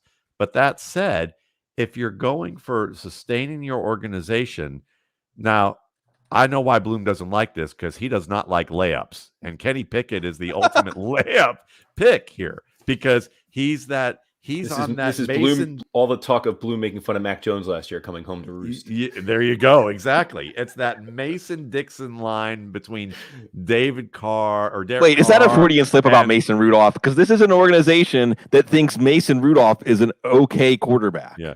But it's like it's between like Derek Carr and Kirk Cousins. Like that's that line where you go, is he a franchise quarterback or isn't he?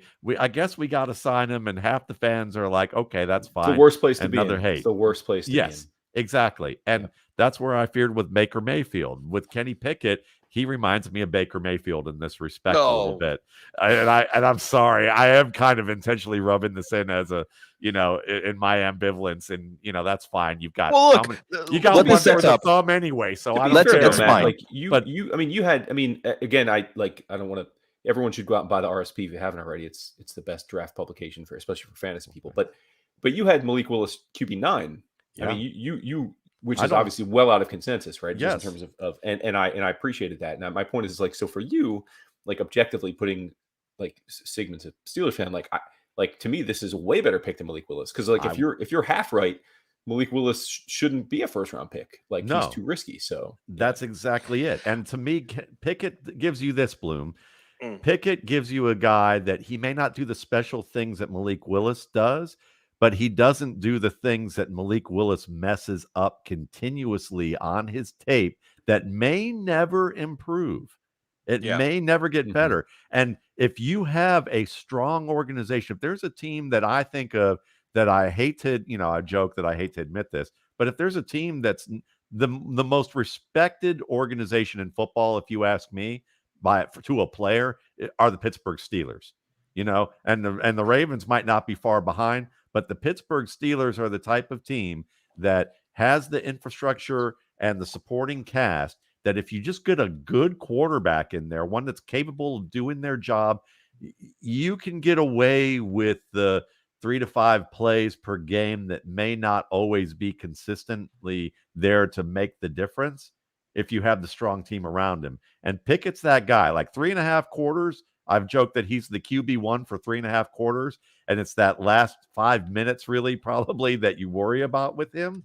But overall, I mean, the reads, the understanding of the system, the ability to deal with pressure is good. It's not great, but it's good enough. And listen, Kirk Cousins at his best. Would you be unhappy with Kirk Cousins at his best?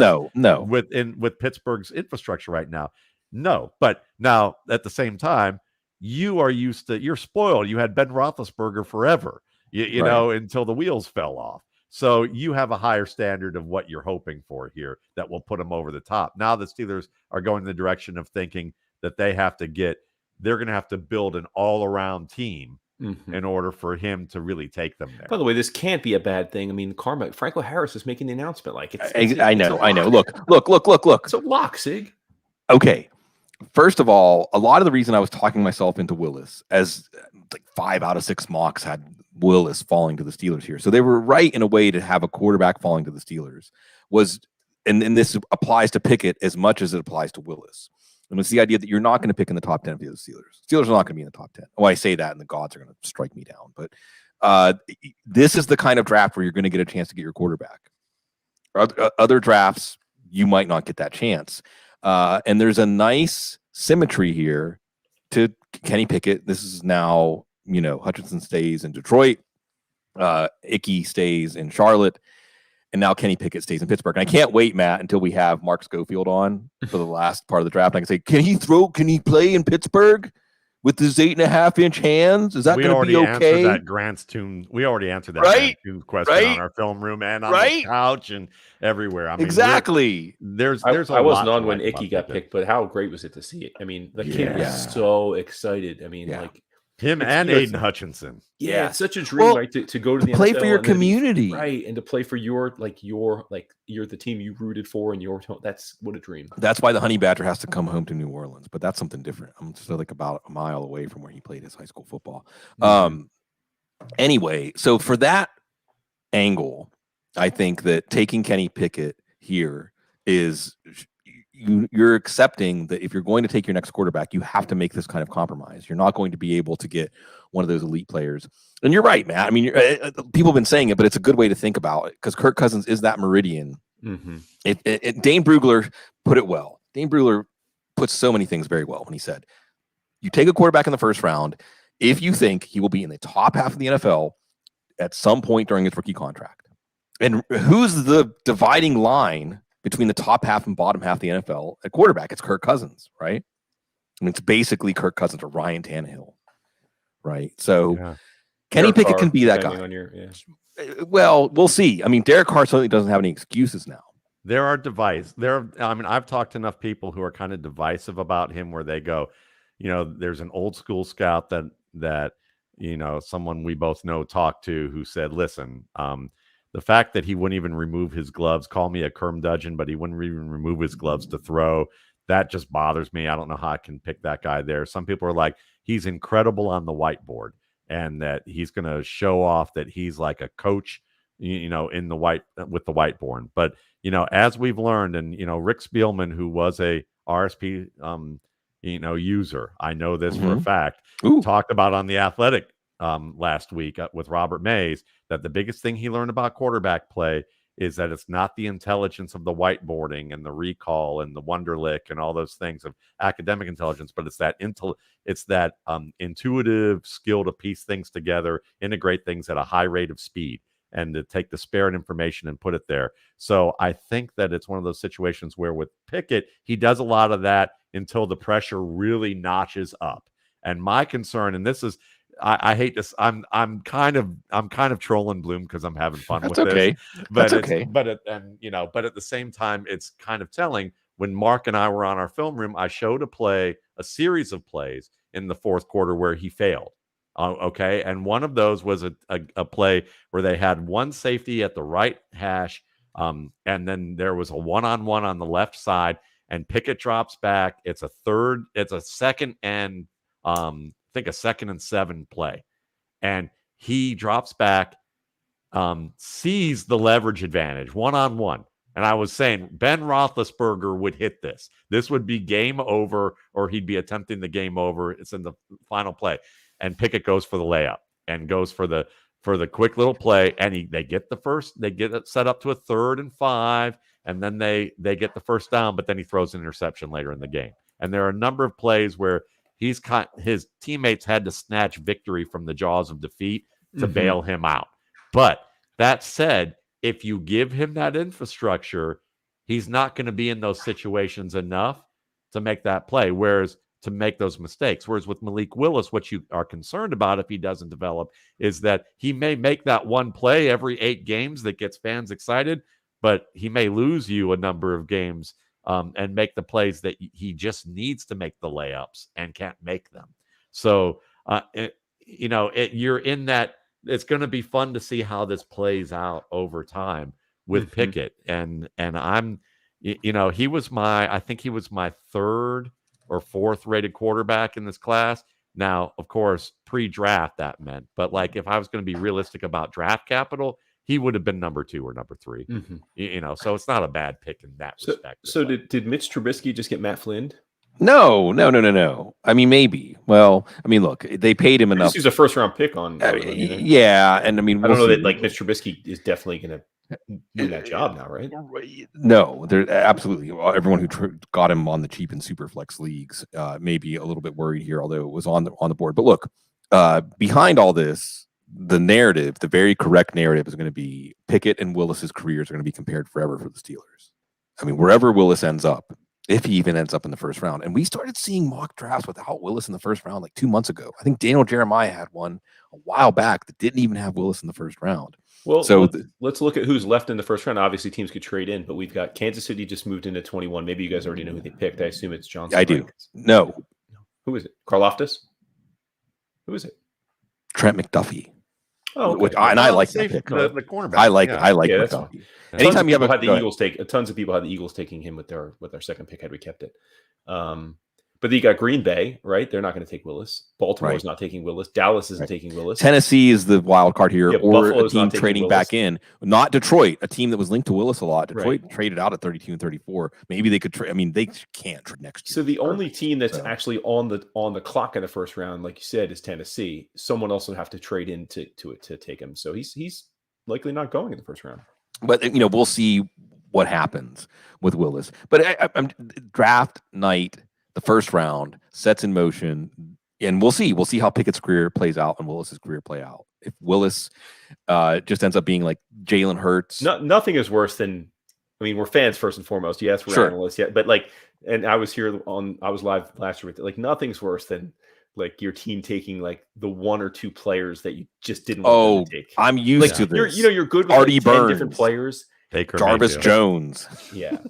No, I'm just saying. So I feel for you, Sig. Like, I mean, No, it's I mean, okay. I like the pick personally, but The I mean, that process doesn't of really taking matter, a right? quarterback here is very smart Yeah. because you're not going to get a chance to get a quarterback of this caliber. And I even asked Matt Waldman if the Panthers taking number 6, using it on Pickett was a mistake. And you didn't say no, Matt. You said it's understandable. So getting that quarterback at number 20, coming off of a year when you made the playoffs. So it isn't very often that you can make the playoffs in the next year without moving up, take your franchise quarterback. Hopefully, maybe a franchise quarterback that doesn't have the ceiling of the last one you had, but one that if all the other pieces are in place as Matt Waldman laid out, and really we need to get that offensive line going anyway. But there is Go ahead. One could argue this that you might lose your locker room if you pick Malik Willis. As much as fans might say that's crazy, he's such a high-end athlete, and athletes love athletes. But if they didn't feel like that, this team might look at it, be in the locker room that it is, and say this guy's not ready yet, and you're going to delay us a year when we have a guy that in Pickett that might be able to help us out by middle of the season and help us get into the playoffs and be ready year 2 to help us continue to compete. That might have been the difference between the two in terms of what they were looking for here. So I mean, I don't know if that's true, but I could imagine that being also a consideration, is that you look at the state of the team and just say, Sure. No. Look, it's really simpler than that, Matt. It's simpler than that. I mean, you know his discrete strengths and weaknesses, his traits, his skills. But really, I think it's sitting down with him. It's getting a feel for the person. Again, I'm going to go back to what Eric Galco said, where a lot of these quarterbacks, out of view to us, are really the leaders of the team. Mm-hmm. And there aren't that many personalities, that many humans that can truly take that on and be a leader of men. And Pickett got the Pitt Panthers to 11 wins. Let me tell you this. I grew up a Pitt Panthers fan, John Conjemi and Ironhead Hayward and so many others. I can even kind of remember you Green, Matt. I can kind of remember you Green. I certainly can remember Dorsett.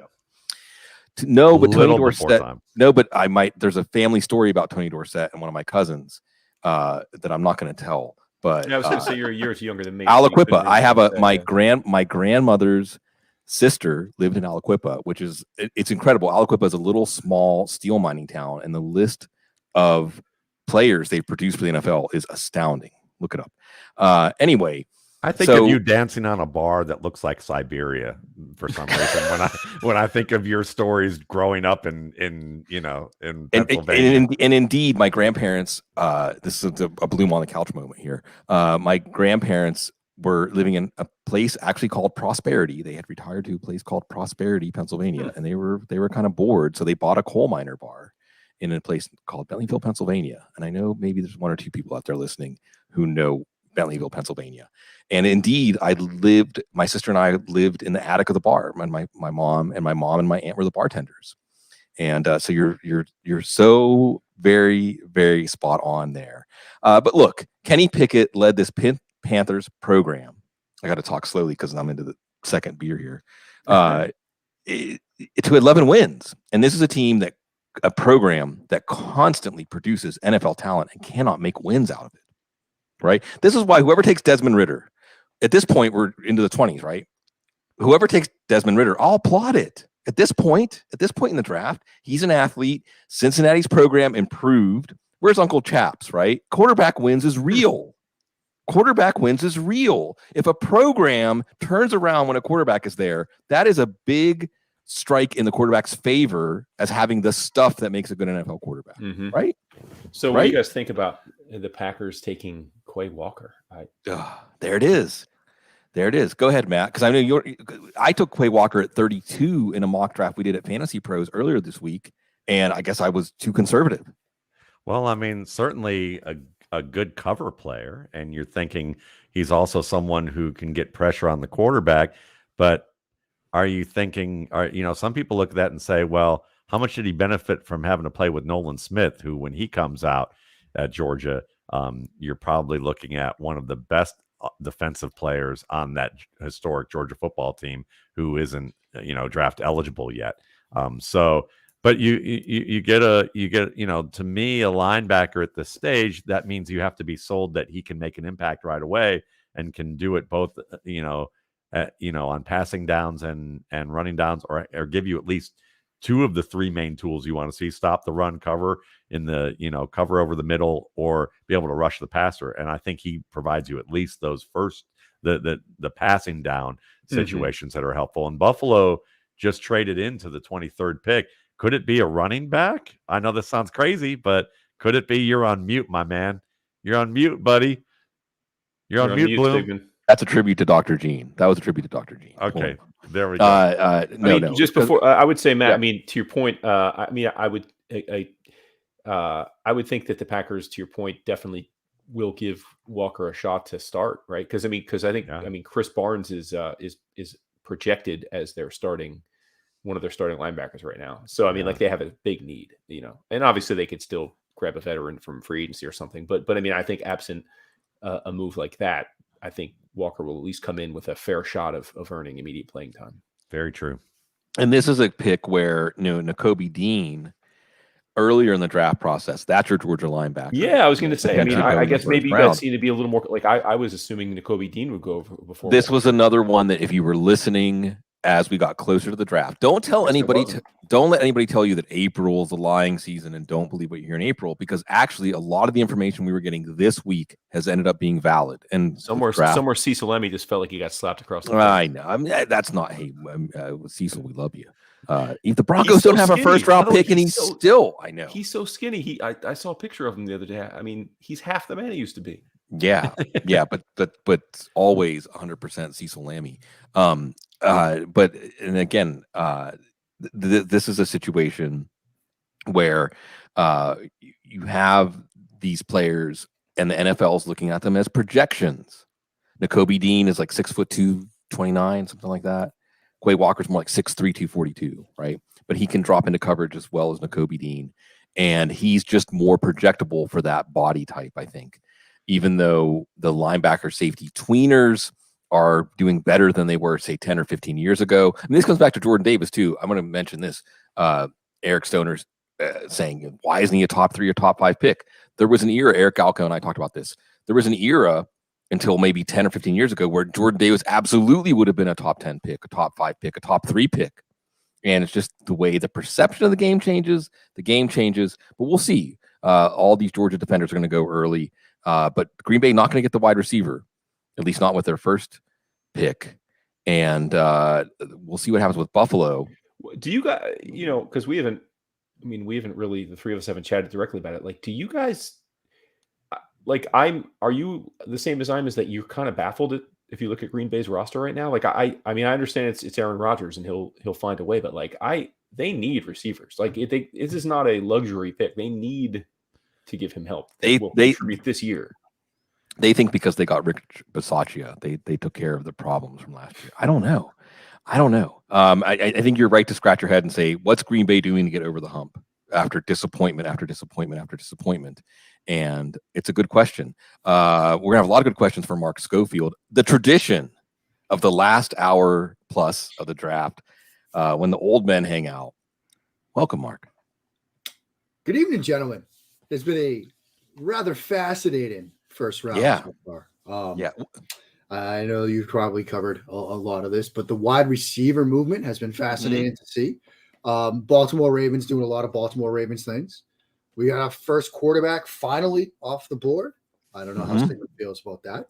I don't know how I feel. I don't know. Sigmund doesn't know how Sigmund feels. I don't think anybody knows. Can you troll? And I will say, would refrain from trolling the Patriots by saying that they were not one of the ones involved in getting a receiver, though they probably should be perennially. Yeah. So, I mean, maybe they still do it. I mean, you look at 29, that might be a nice little landing spot for George Pickens in my book, but maybe they go a different direction. But, it's been a really, scrolling through this first round list again, the Tennessee move, I think, was one of the real scratchers. Well, or the question of how Steve Keim continues to be gainfully employed, because that's also a bit of a head scratcher. But yeah, trading AJ Brown, it's the Family Guy mystery box. Like, Treylon Burks, he could be AJ Brown. So let's trade AJ Brown for Treylon Burks. So we'll see how that pans out. But a fascinating. I could be Russell Crowe. Yeah. Woodrow, do you want to hang out with us until the end of the draft? I'm here for it if you want. All right. Yeah.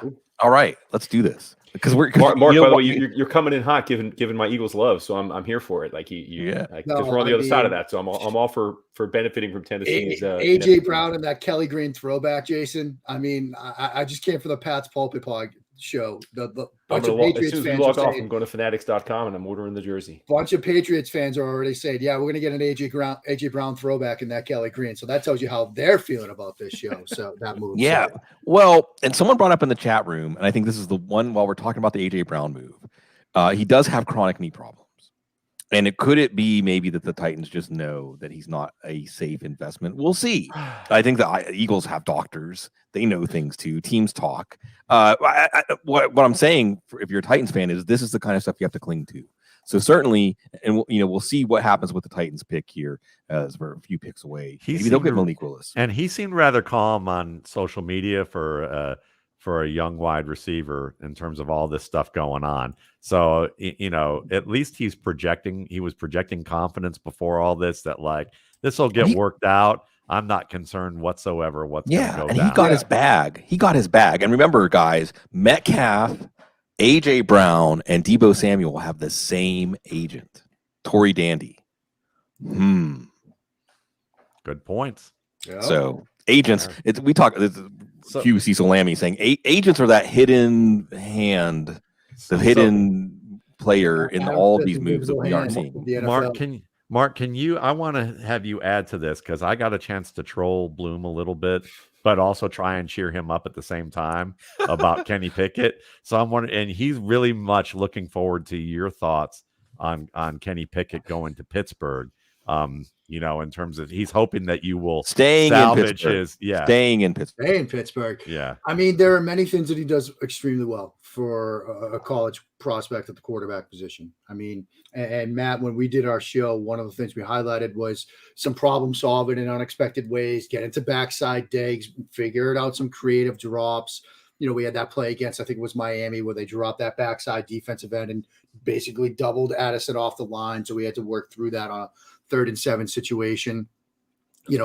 Layering throws in the middle of the field, attack in the middle of the field. I mean, one of the knocks on Malik Willis was he's not going to attack the middle of the field. And Hugh Freeze tried to explain it like, look, that wasn't our offense, but that makes the evaluation difficult. Like, it wasn't your offense. Is it because you didn't trust him attacking the middle of the field? Is that the reason why? Kenny Pickett, full freedom to attack the middle of the field and did it extremely well. Can layer throws in the middle of the field. If he has to navigate 2nd and 3rd level defenders, he can do that, and he's done it on film. Now, Matt kind of called him the 3.5 quarter QB1, because there is some late game stuff that he's going to have to clean up. And one of the wins was more Jordan Addison at the catch point than anything else. But if you've got guys that can win at the catch point, that's going to help him. And so you ask yourself, does Pittsburgh have guys like that in the room right now? They've got a couple I think they can. And so I think that's a good situation for him. My biggest fear isn't the 8.5 or 8 5/8 inch hands.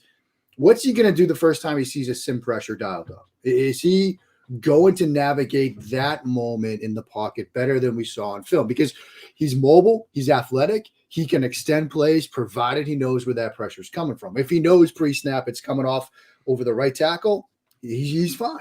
If he thinks pre-snap it's coming through the A gaps and then it comes over the right tackle, that's when we've got some issues. And we all know, all four of us know, everybody watching this knows, if you're spotty at something like a sim pressure in college, you are going to see it until you figure it out in the NFL. And he Garoppolos when there's flashes of color that he does not expect, even from 5 to 7 steps away. And it's a very isolated thing, but it's a notable thing that can be exploited. So that's something he's going to have to clean up. His ideal situation is to play behind a very good offensive line. Does Pittsburgh have that? No, but that's a no. That's a negatory, good buddy. So there's some work to do on the offensive side of the ball. There's some work to do on the offensive line. There's time to get. Look, I want to tell you guys, Matt, Mark, I love you both. I wish I could give you a big hug because we're here together on draft night again, and I'm drinking. But you're not exactly making me feel better. But that's okay. But that's okay. That's okay. Look, how many rings do they have? We're Exactly. You know, helping raise a kid, raising children, you realize like the show's not about you anymore. You know, it's about them, and it's not about what the Steelers are going to do. It's about what they did, at least for a little while, and that's okay. Let's get caught up on what's been going on, because obviously between the wide receiver trades and the Steelers taking Pickett, these are big moves. Burks going to the Titans. We talked about that. Again, the Kansas City Chiefs trade up. The Patriots, Mark Schofield's Patriots, recoup a couple of fourth round pick, Trent McDuffie. I'll say this. Anytime I hear that this cornerback is a great prospect, we just wish he was bigger, give me that guy. I want that guy. That's Trent McDuffie. Green Bay, right? We talked about Quay Walker. The Bills trade up, a minor trade. You know, Baltimore, Eric DaCosta, following in the footsteps of Ozzie Newsome, has clarity on draft night. He trades down just a couple of spots. The Bills go up and get Kaiir Elam. No, they're not going to take Breece Hall. No, there's not going to be a running back. Well, maybe there'll be a running back in the first round. There's probably not going to be a running back in the first round. There shouldn't be a running back in the first round. And where this is a team in a Super Bowl window looking at that spot opposite Tre'Davious White and saying, we need somebody who by January is going to be able to man that spot. So we're waiting now on the Cowboy. That was a pick. And I'll tell you, there were Cowboys fans that said, okay, I'm okay with that. And there were Cowboys fans saying, please, not Tyler Smith. Please. Yeah, John Owning, the great John Owning, says, I make monies and I'm still sads. Because he had the bet on Tyler Smith. And right, because you know your team. We host a draft podcast, the Blog of the Boys together. We did our final mock draft earlier this week. We alternated picks. And I had the Cowboys, and I was going to say Tyler Smith. He's like, don't you dare. Don't you dare do this. He vetoed it. And Connor spent all day today just saying, I will throw myself off of a building if this happens. And here we are. So poor Connor. Does he have kids? Because they're building a Lego building for him right now, probably to do it on social media. So I'm actually checking the Blog and the Boys Slack right now, and it's just radio silence. Yeah. Well, Mark, give the listeners a little more insight into this proposition now. I mean, Tyron Smith obviously getting to the end of the line here, but Smith for Smith, maybe not as simple as it sounds. No, and you know, it's interesting because, you know, there's an idea that, okay, you know, you're going to draft him and you're going to slide him in to play guard, even though he played mostly tackle. He's raw. He's undisciplined. You know, as Connor pointed out, like he lets guys into his frame too often, struggles with his base. Sometimes he's out there like this, like he's trying to like catch and hug people. When it's like, it's not how you can play offensive line in the National Football League. Sometimes he doesn't finish blocks. Sometimes he gives up quick penetration off the snap. Like, you better have an offensive line coach that you know can fix this stuff. And maybe that's the belief here, because there are things that he does. Look, he's flexible, good bad ankles, ankle flexion, and all that fun stuff. You can get him coached up, you know, but it's that, as Matt would say, that coaching him up-itis. Like sometimes it works, and sometimes GMs get fired, you know, because what's going to happen? You know, Jerry Jones walks in to the offensive line coach's room and says, "Can you get this guy fixed up?" What's the coach going to say? No, right? No, I can't. Okay, well then you're fired. I'm going to find somebody else that can. No, he's going to say we can coach him up, and Yeah, Now you I get first pick. fired 3 people out of 1 pick, but that's okay. We'll just move on. I'll get some more people. I'm still here. It's all right. Yeah, no, you encapsulated it well. But again, in some ways, that highlights a story of this draft that outside of the top 15 or 20 players, there's a drop off. Now we're into the second round portion of the first round. Yeah, you drafted second round guys at this point. Yeah, Woodrow, I want to take it is a fantasy site. It's not a fantasy show, but I want to ask you just first reaction. I know, like you said, you've got like 48 hours to update all your projections.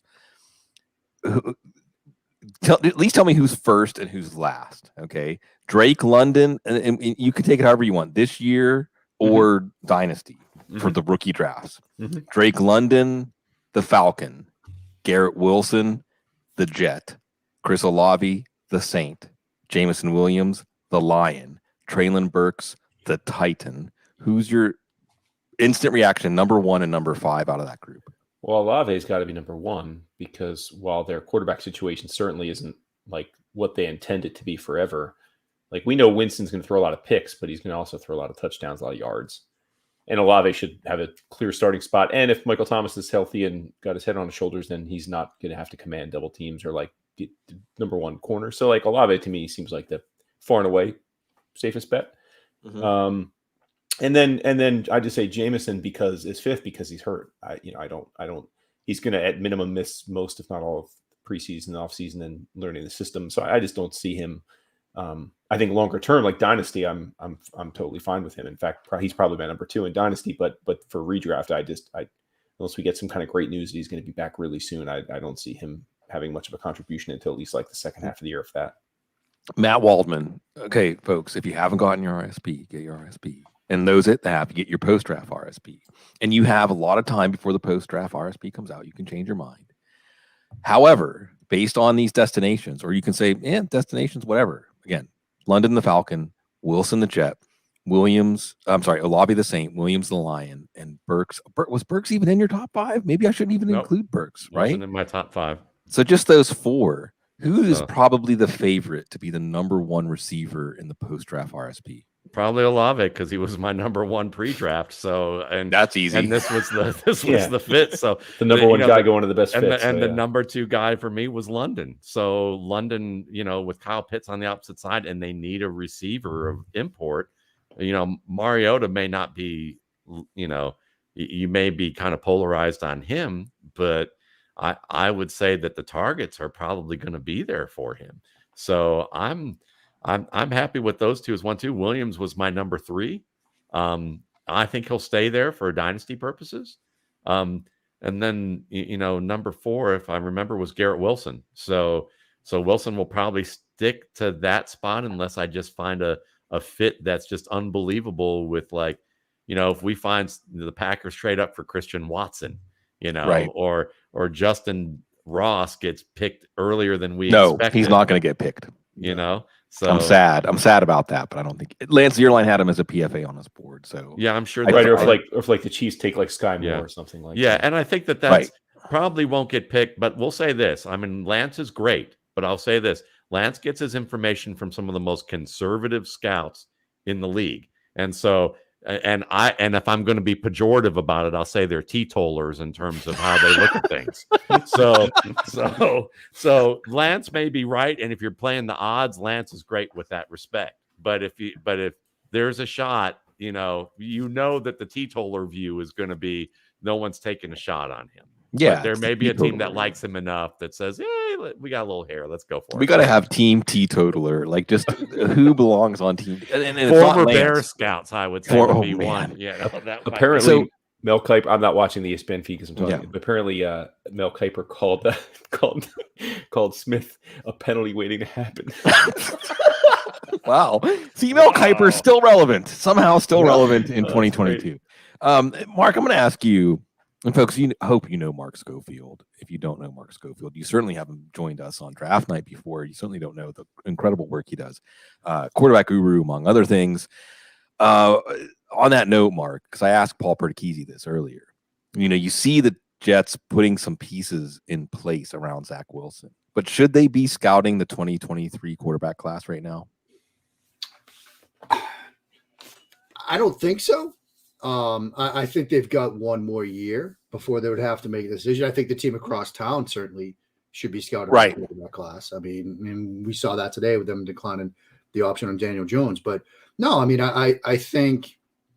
Did we learn anything about Wilson last year? Did we really learn anything substantive about him? What I learned about him was he understands the areas where he needs to improve. And he got better at it as the year went on. Like when you saw his footwork and his pocket presence at the start of the year, he was like, whoa, I'm not playing in the Mountain West. I don't have 8.5 seconds to throw when I drop back now.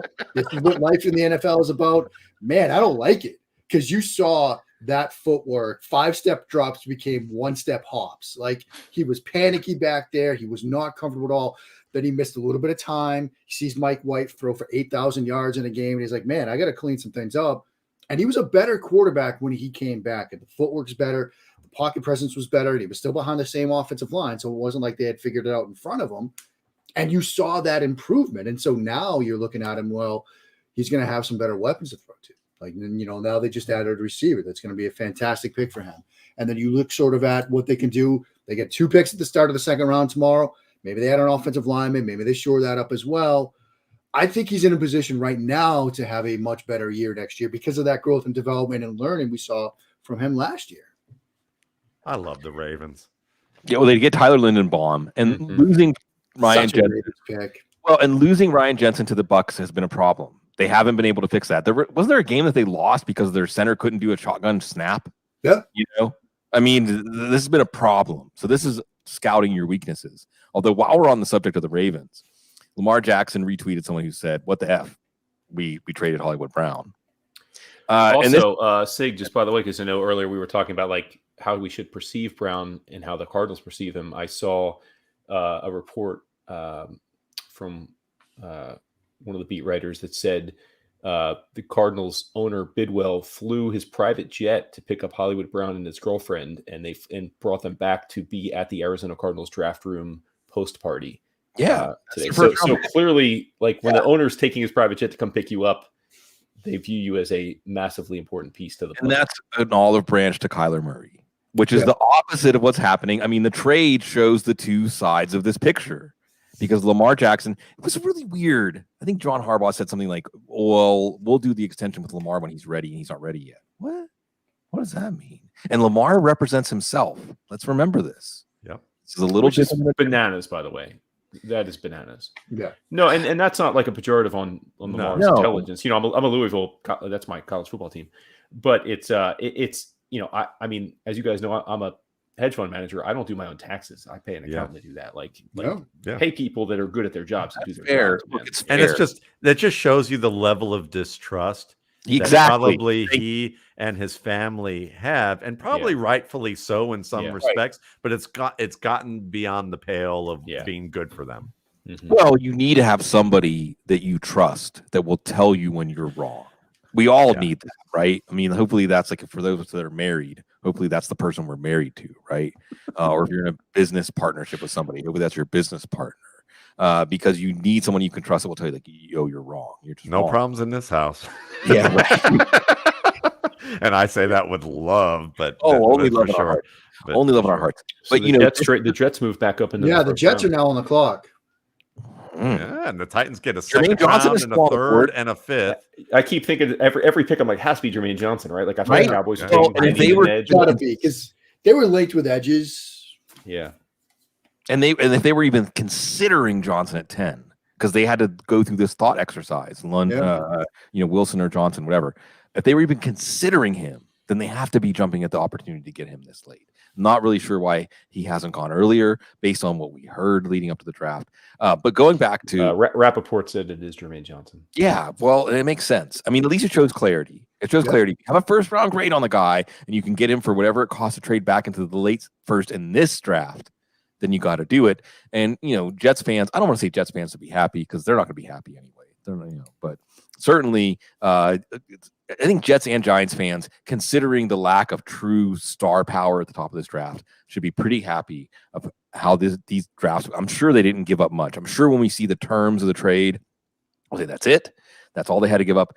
But going back to Lamar Jackson, this is brewing now.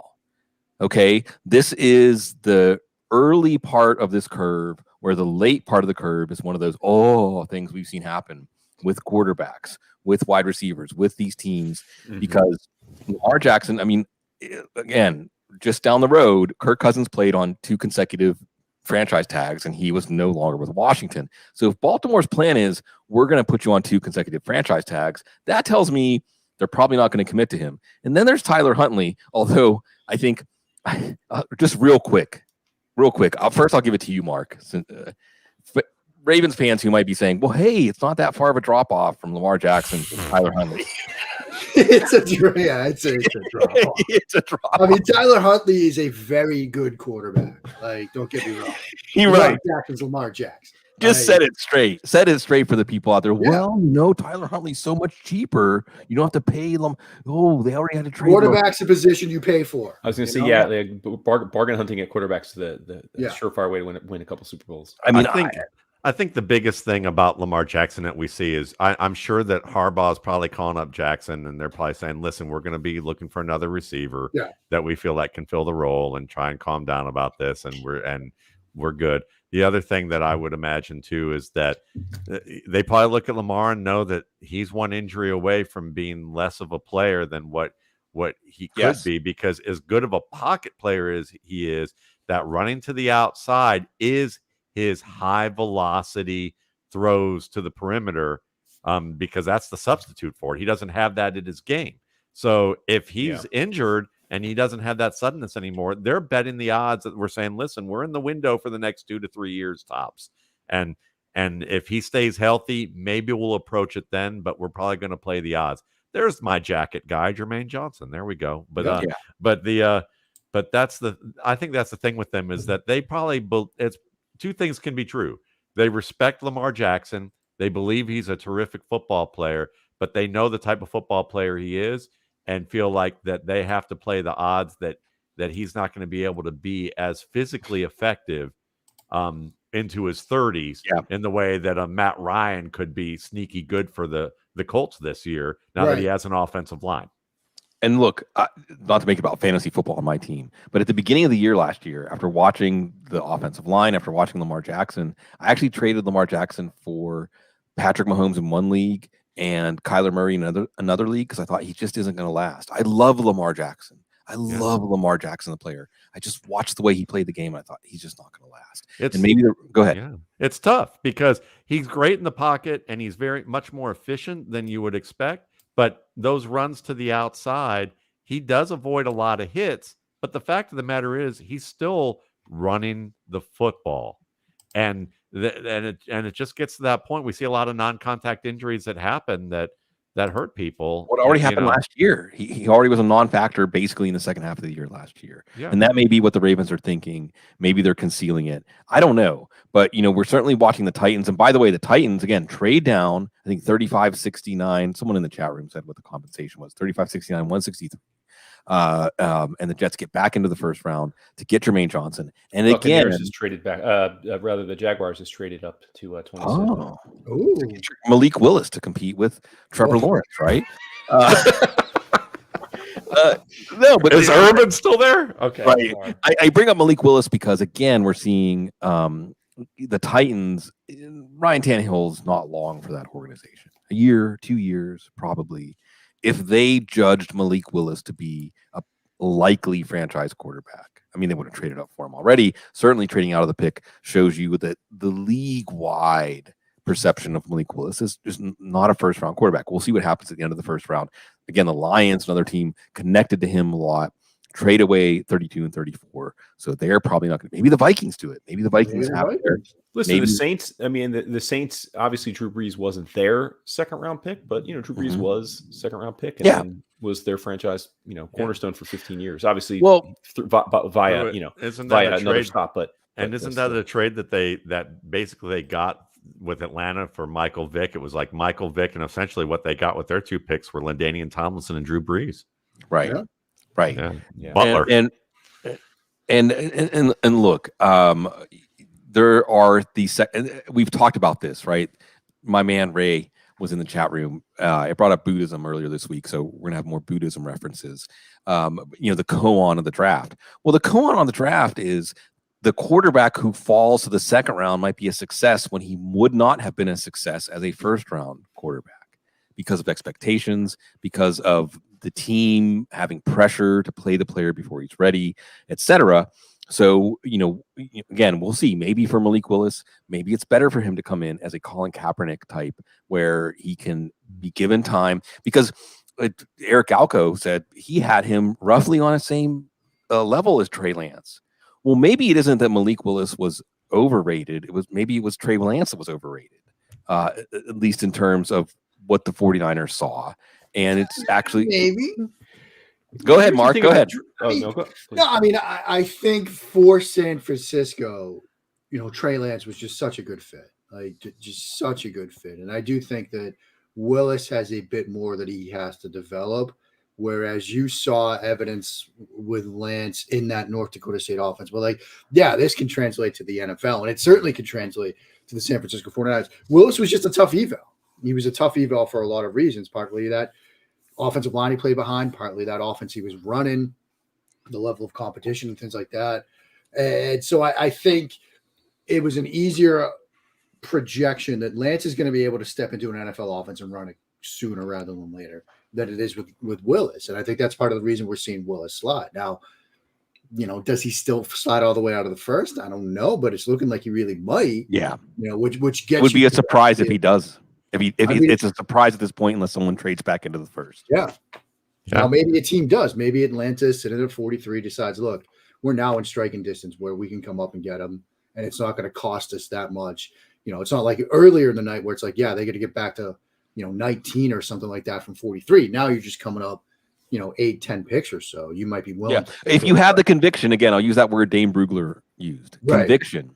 If you have any sort of conviction about Willis at this point, you're moving back. You're coming to get him. If your option is staring you in the face. But my point too, moving up 8 picks from 40s into the 30s is a lot less costly than going from 15 it costs nothing. to 5. And that conviction is you're essentially, you can say the late first is almost like a second round pick. So you can have the conviction to say, look, I don't have to start him this year. Yeah. I can start him late in the year. We're not going to be badgered about it as much because of the financial investment. So therefore, you can give them more time, and they need. I think Mark and I would agree that there's the best thing you can do for a quarterback is probably give them intermittent playing time. You know what Trey Lance got was good, even though it wasn't by plan; it was by necessity. But the 49ers pictured themselves being in a playoff situation. I mean, you look at that team, and they were like, "No, we're going to go roll with Garoppolo because we feel like he still gives us the best chance." People may look at that and go, "Well, that means Trey Lance is disappointing." But I think that we could have said the same thing about Patrick Mahomes being disappointing because he didn't get to start over Alex Smith, the economist of quarterbacks, in terms of decision making time that he had, to come to a conclusion. And I remember being on with you guys when the Mahomes thing happened, and it was like, look, this is a team that clearly has a plan. They understand that they still have Alex Smith, but they realize that you have an opportunity to get a quarterback a year ahead of schedule and take advantage of that opportunity to let them learn a little bit. Sometimes it's a very good thing to do that. And I think in a sense, that was what San Francisco did. They still had a window to compete now with Garoppolo, but they realized at some point you're going to move on from Jimmy. You have an opportunity to get a guy you like at 3. Do it. Says 2 guys who giggled over Trey Lance on our film room. Yeah. By the way, Devin Lloyd is the pick to the Jags. Get him to San now. I like and that's a good pick. And look, let's take it back to the draft that's happening right now, although that may not be the most fascinating of the topics in front of us. And again, you're seeing typical stuff here, right? The Ravens trade down and still get Tyler Lindenbaum. A lot of people love Tyler Lindenbaum. It's like Kyle Hamilton, a player who is discounted because of position value, but maybe shouldn't be. Jermaine Johnson, we talked about the Jets. Jags move up back into the first round to get Devin Lloyd. Again, it's just position value, right? Yeah. Go ahead, Matt. I mean, you're shaking your head, Matt. It's just. I mean, he can play multiple roles in terms of the different linebacker roles that you want from him. Sideline to sideline player, good athlete. What you're looking for. And at this late of a round pick where, you're looking at players who can make an impact for you right away. I'm sure a lot of people had a first round grade on him, but at linebacker, you don't want to pick that high. So it's amazing to me that he fell as far as he did with other teams that were picking linebacker. So they, the fact that they were able to get the two players they did, they've got to be pretty happy about that. There were a number of people thought he was the best linebacker in this draft, bar none. Yep. Well, he's he's a 21st century player, right? He can drop into coverage, he can blitz, he can fill against the run. Perfect for like a base nickel defense. Yeah, exactly. You can leave him on the field, and for those. That's why I said. I mean, I didn't think the Eagles would take him, even if we didn't do all the machinations we did with the trade. But I would have loved it if we did. Yeah. The Ravens at 14 would have made sense. Yeah. None of us would have blinked if he had gone. If the Ravens had stayed there.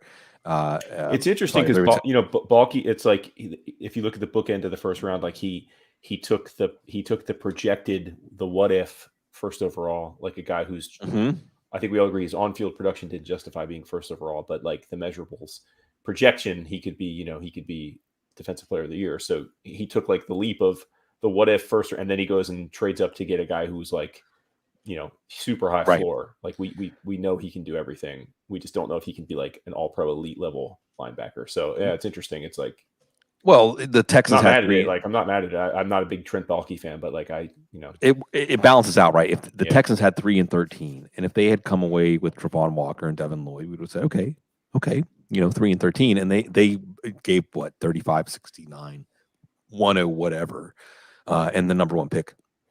So we'll see. Packers second pick, Packers the first pick, they moved up. They got the pick in the Devontae Adams trade, Quay Walker. We'll see what's going on. And then we're only a pick away from your Patriots, Mark Schofield. If they make it, because this is like the Kyle Duggar year, right? Yep. They would be pleased to not make a pick in the first round. I guess because so many things have happened and we're reeling. You mentioned the wide receivers.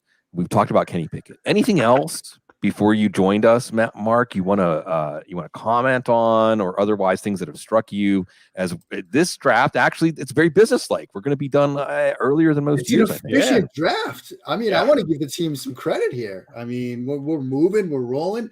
They don't want to get to the tables and get to the spearmint rhino. Right, it's Vegas. Yes, exactly. There's business. Really, look, they got bottle service at midnight. The tables are hot tonight, so we gotta move, man. Jahan Dotson. Or so I hear. I've no personal. Right. But you were saying about Jahan Dotson? Yeah. That kind of surprised me. I feel like that was a little early. I like Dotson as a receiver. I like him as a prospect. I think he's not just a slot. I think you can play him outside, but I was shocked by that earlier than I expected, though. Yeah, I was shocked by that a little bit because I know a lot of people love to talk about how he's good over the middle, and he is good over the middle to an extent, but I think he has some tracking issues with balls that lead him across the middle where he can be a little bit behind schedule with where he attacks that football. Yeah, if it's on his frame, if he's like forced to catch it, he's fine over the middle. Yeah, you're right. Like if he's got to go and attack, that's where it's a bit shaky. Yeah, obviously you've got Terry as of right now that's going to do a lot of that stuff for Washington. So I think that part of it's okay. Very good ball tracker. And this might be the reason why he adjusts incredibly well to throws that are slightly off target. Yeah. Hi, Carson Wentz. Yeah. Yeah. Well, and that's, we glossed over it because of those wide receiver trades, but Jahan Dotson getting pulled up in the 20 into the top 20 has to be a product of the perceived inflated value of wide receivers. It has to be. I think we're seeing the big picture wide receiver discussion start to form where it's like, you're either going to pay for talent via a trade or a free agency deal, or you're going to have to draft these guys early because they're going to come flying off the board in the draft. It's amazing because the last 2 years, it seemed like receiver was just a dead free agent. Like there was nobody was getting deals. And it was like, and then Trent Baalke handed Christian Kirk $70 billion, and everything changed. Yep. Everything changed. And again, Eric Galko was really interesting having Eric Galko on. And again, if you don't know the name Eric Galko, he is the director of operations for the Shrine Bowl now. And he's someone we've all rubbed elbows with Eric at one time or another. And he's connected, but he's not using it to broadcast his name out there. And he said, hey, if the lesson here is A.J. Brown, Deebo Samuel, Terry McLaurin, DK Metcalf do these huge deals, the lesson isn't take a wide receiver in the first round. The lesson is there are good wide receivers in the second and third round that you can get. So take wide receivers in the second and third round. But again, take wide receivers. Take them in the draft. The Steelers were ahead of the curve here. And we'll see. And we'll see, speaking of wide receivers, and the Packers, we'll see what their pick is. Christian Watson? Is it? Alex Pierce? No. I mean, that's Mark is laughing, so something happened here. Why are you laughing, Mark? What's going on? What do you know? Not a wide receiver, I'll say that. So the streak is continued. Punter? Malik Willis. What? I'm kidding. Well, I mean, hey, the NFL teaches us to massage our brains. It's like the I dude, love you it. know? Yeah. Oh, I love it. The guy who reminds me of Javon Walker was Christian Watson, but I guess if he's not going to the guy they took, then oh well, there we go. No, it's a pick that I thought might have happened. You know, I'm not gonna tip it here, but I'm not surprised by it. I think it's a position of need, and I think it's a good pick. It's just we spent how many weeks now? Receiver 22, receiver 28, receiver 22 and 28. Maybe they double dip. Yeah, right. They don't draft a receiver. Right. And, you know, we'll see if Kansas City drafts a wide receiver, right? The teams that trade their get an extra first round pick for their number one wide receiver that they don't keep. And I'll tip it because we've been tipping picks all night, Mark. But thank you for your politeness, for your observation of the unwritten rules out there. Devontae Wyatt. And, you know, this is a team, Kenny Clark has been an outstanding pick. And here we are again, Matt, at that Georgia defense. He's not as freakish as Jordan Davis, but he certainly occupies a role, that 3-technique defensive tackle, attacking that gap. And the Packers, they have quite a formidable pass rush. And it seems like, you know, this is not a team that is buying into, we need to take a wide receiver in the first round. Should they have taken Watson, Matt? Would you have liked that better? Is there another wide receiver you would have liked? Is there a wide receiver you should tell their fans, hope that they take them on the second day tomorrow when they have an extra second round pick? What do we think about what the Packers did? Yeah, I mean, I think what they did is fundamentally sound in the sense that they want to be able to further strengthen the attacking defense they have by occupying bodies and let those athletes run and do their job. So I understand why they're doing that. And there's enough depth at wide receiver in this class that they probably feel like they can get one of these guys a little bit later on. And they know that Aaron is going to be probably tough on these guys in terms of what they need to be able to do before they set foot on the field. So why put additional pressure on that guy being a first round pick when then they're going to have to go through the Rodgers ringer? So, you know, from that standpoint, you know, Alec Pierce, Christian Watson certainly come to mind for me. Pickens, I mean, is a highlight worthy player that a lot of people believe is a first round option. I'm not a believer in that as much. I think, again, he fits in that Kenny Golladay mold more than he fits into being the future AJ Green, but he certainly has the upside to become a good option. But, you know, they're probably leaning on, you know, to me with Pierce and Watson, you get guys that can play outside for you, who can win difficult targets and give you something after the catch, especially Watson. And then he gives you that head start of playing in a West Coast offense and having at least some pro style concepts that he's familiar with in terms of verbiage and understanding what he needs to work through there. So those are three guys that come to mind right off the bat. If you think that you're not as much of a fan of Amari Rodgers having a shot of developing, and, you know, have Sammy Watkins in there, maybe they think a Sky Moore might be a fit for them, you know, as that early on option too. So, you know, those are four players that I can see where that Mark, happens. it's okay. I was going to say, This is what happens when you let Bill Belichick have a first round pick. Bill PB, right? Bill PB. I mean, it's not N'Keal Harry, but it is Cole Strange. Cole Strange? I saw someone said, hey, I had him mocked to the Patriots in the third round. The Patriots got some Strange. There we go.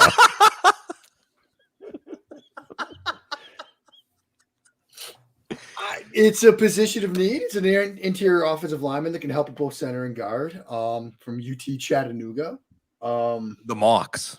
The fighting Mocs, as it were. Somebody I would have loved New England to have drafted. Right. Tomorrow. Saturday. But he's leaning in on offense. Belichick is leaning in on offense. I heard he got build around Mac Jones a weapon of sorts. Yeah, I mean, look, this is Belichick being Belichick. I mean, it's right. It's quintessential Belichick. I mean, like I said, I just came from the Pat's Pulpit live stream, but we were like, oh man, we're gonna get. We could have Devin Lloyd. We could have our choice of corners. We could have, if they decide receiver. I mean, maybe if you like Pickens, he might be there. If you like Sky Moore, he might be there. So they trade out of it, and you're like, okay, there's somebody still will be at 29 that we're going to be very excited about. Cole Strange from UT Chandler. Well, I mean, we've always said, I remember back when I was really seriously doing the draft, we had Draft Guys TV and draftguys.com. The word I always heard is the Patriots board looks very, very different from any other team's board. Yeah, in many ways. And it's Belichick. Belichick. It differently. They evaluate differently, and they're very selective. Belichick has a very clear idea of the players. He thinks, at least he's realized at wide receiver, he should just get veterans. Well, they got another veteran this offseason. He admitted himself, but they have a very clear idea of the players that work for them. And they don't care if other teams don't agree. They don't care about what we say. Nope. And, well, it's Belichick. I almost wonder, after listening to Robert Mays on the Athletic podcast, interviewing Dante Scarnecchia, that if, I hate to put it this way, but I wonder if the scouts there really have their title. Because it seems when you interview them, Scarnecchia talked about just offhand. He goes, what I look for in linemen. I have my own form to evaluate these guys, and then I pass that along to the offensive coordinator and to McDaniels and Belichick, and then I try and tell the other guys in our organization that you shouldn't double dip against arm length. So when I hear that, those sound like stories. But as a manager, when I hear that, I hear, okay, he has his own form. He's in his own silo. They're not. If he's great information, they're not using that as a resource to spread out throughout their entire organization. So everybody's trained on it. And there's enough variation to understand that some people are scoring things in a way that they shouldn't over in what they do. And this guy's coming along 3 months before the draft to make these observations as your winnowing down point, which tells me that what are the scouts doing? Right. And they're probably doing more entry-level work. Data gathering, maybe going out there and asking certain questions that want to be asked. But in terms of actually a legit evaluation of the player, it sounds to me it's in the hands of the coaches. And but you're not really, at some point, no wonder you're selective, because how many players can these guys actually watch after the season? Not many. They have their scouts do a lot of the meetings with players, that's a lot of what they're asked to do. Senior Bowl, Shrine Game, all that stuff. Their coaching staff has a lot of scouted input. I mean, from what you just talked about, from what I've been told by people in the building, and there are things that Cole Strange does that they're going to love with a lot of their run schemes. And we fully anticipate, while we hope, for reasons, whether as a Patriots fan or just fantasy reasons, that Mac Jones takes a step forward, they're going to rely on the run game again. And Cole Strange, whether he lines up a guard or at center at some point, is going to give them that. And that's where this team's going to be. I mean, it is worth noting that the Patriots don't even have an offensive line coach right now. No. So, right. I basically think Scarnecchia is still in the building in some sense. I'm sure his opinion is being sought after and still carries weight. What was it, Priscilla, right? He left with McDaniels to go to the Raiders, and I think what Billy Yates is their assistant offensive line coach, but he's still got the assistant title. I don't know if they're just going to elevate him, but it was fascinating because when he brought it up, he was talking about how the Patriots, when he was there, and then when they brought him back, and it was almost like, so, Bill, you have a guy that you rely on that much, and he has his own format of doing things, and you don't even bother to look to see how you can replicate that across your organization. I mean, now you're just going to lose them. I mean, I guess they just but that's the nature of the NFL. Yeah. That's the nature of how it's built right now. And so development, as the great Dan Hatman would say, building is probably not the forte of teams right now. Being a builder, it's more about, grinding them out and not having a lot of retention. Yeah. Chiefs pick was like a classic Chiefs pick. Like Right. George Karlaftis. Some people had him fall out of the first round. He was not a consensus first round pick. Maybe not as high a ceiling as Jermaine Johnson. He had some success with the Melvin Ingram picking him up midseason from the Steelers, but they could use some help on the edge. And Woodrow, you want to add any other thoughts unpacking classic Chiefs pick?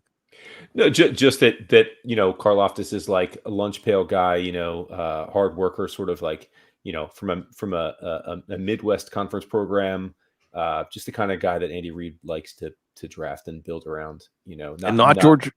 Go ahead. Not explosive, like not really explosive, but certainly productive.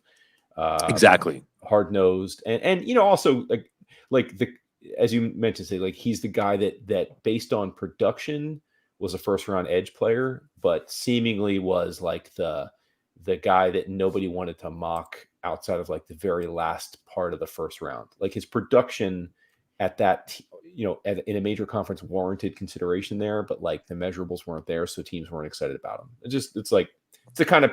And listen, there's a reason why these teams are always picking very late, right? Like these picks aren't meant to wow you, but they ultimately, like 3 years from now, we're going to forget that George Karlaftis was where he was picked, but he's going to be like a part of their rotation and they're going to have a pretty good defense. And we're going to be like, oh, okay, cool. Yeah, and I believe, go ahead. So we have 2 picks left. And I wouldn't, if I were a team, I wouldn't be trading back into the first round to get a quarterback. No. So we have one quarterback going in the green room. Yeah. Yeah. So under was the number. 2.5 was the number, I think, in most of the books. Yeah.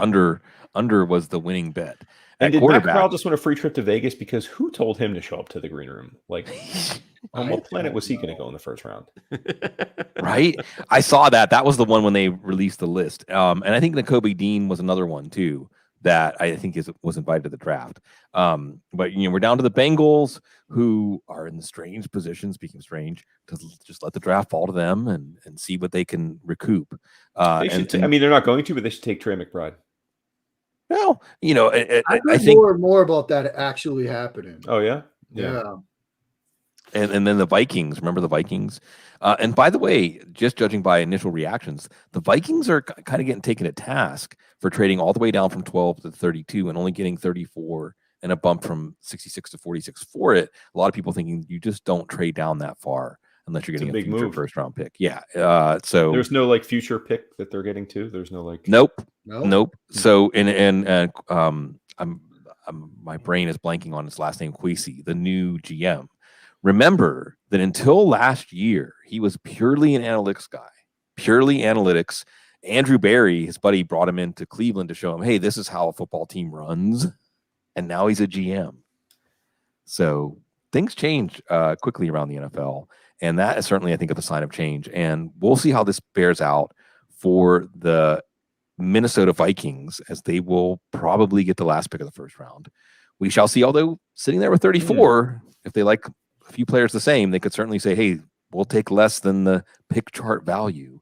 When did the Bengals become a really smart organization? Because they keep making really They were a smart organization about 15, 10, 8 they're back years to being ago. one, because I think their pick is really smart, and it's a need and certainly worthy of Go ahead. Pick. Dax Hill. Oh, yeah. That's a great pick for them. Yeah. Why, Mark? Just the versatility. And you sort of saw that play out in the Super Bowl, right? One of the bigger questions going into that game was, how are you going to handle a guy in the slot? How are you going to handle a guy in Cooper Kupp that can sort of move around all over the place?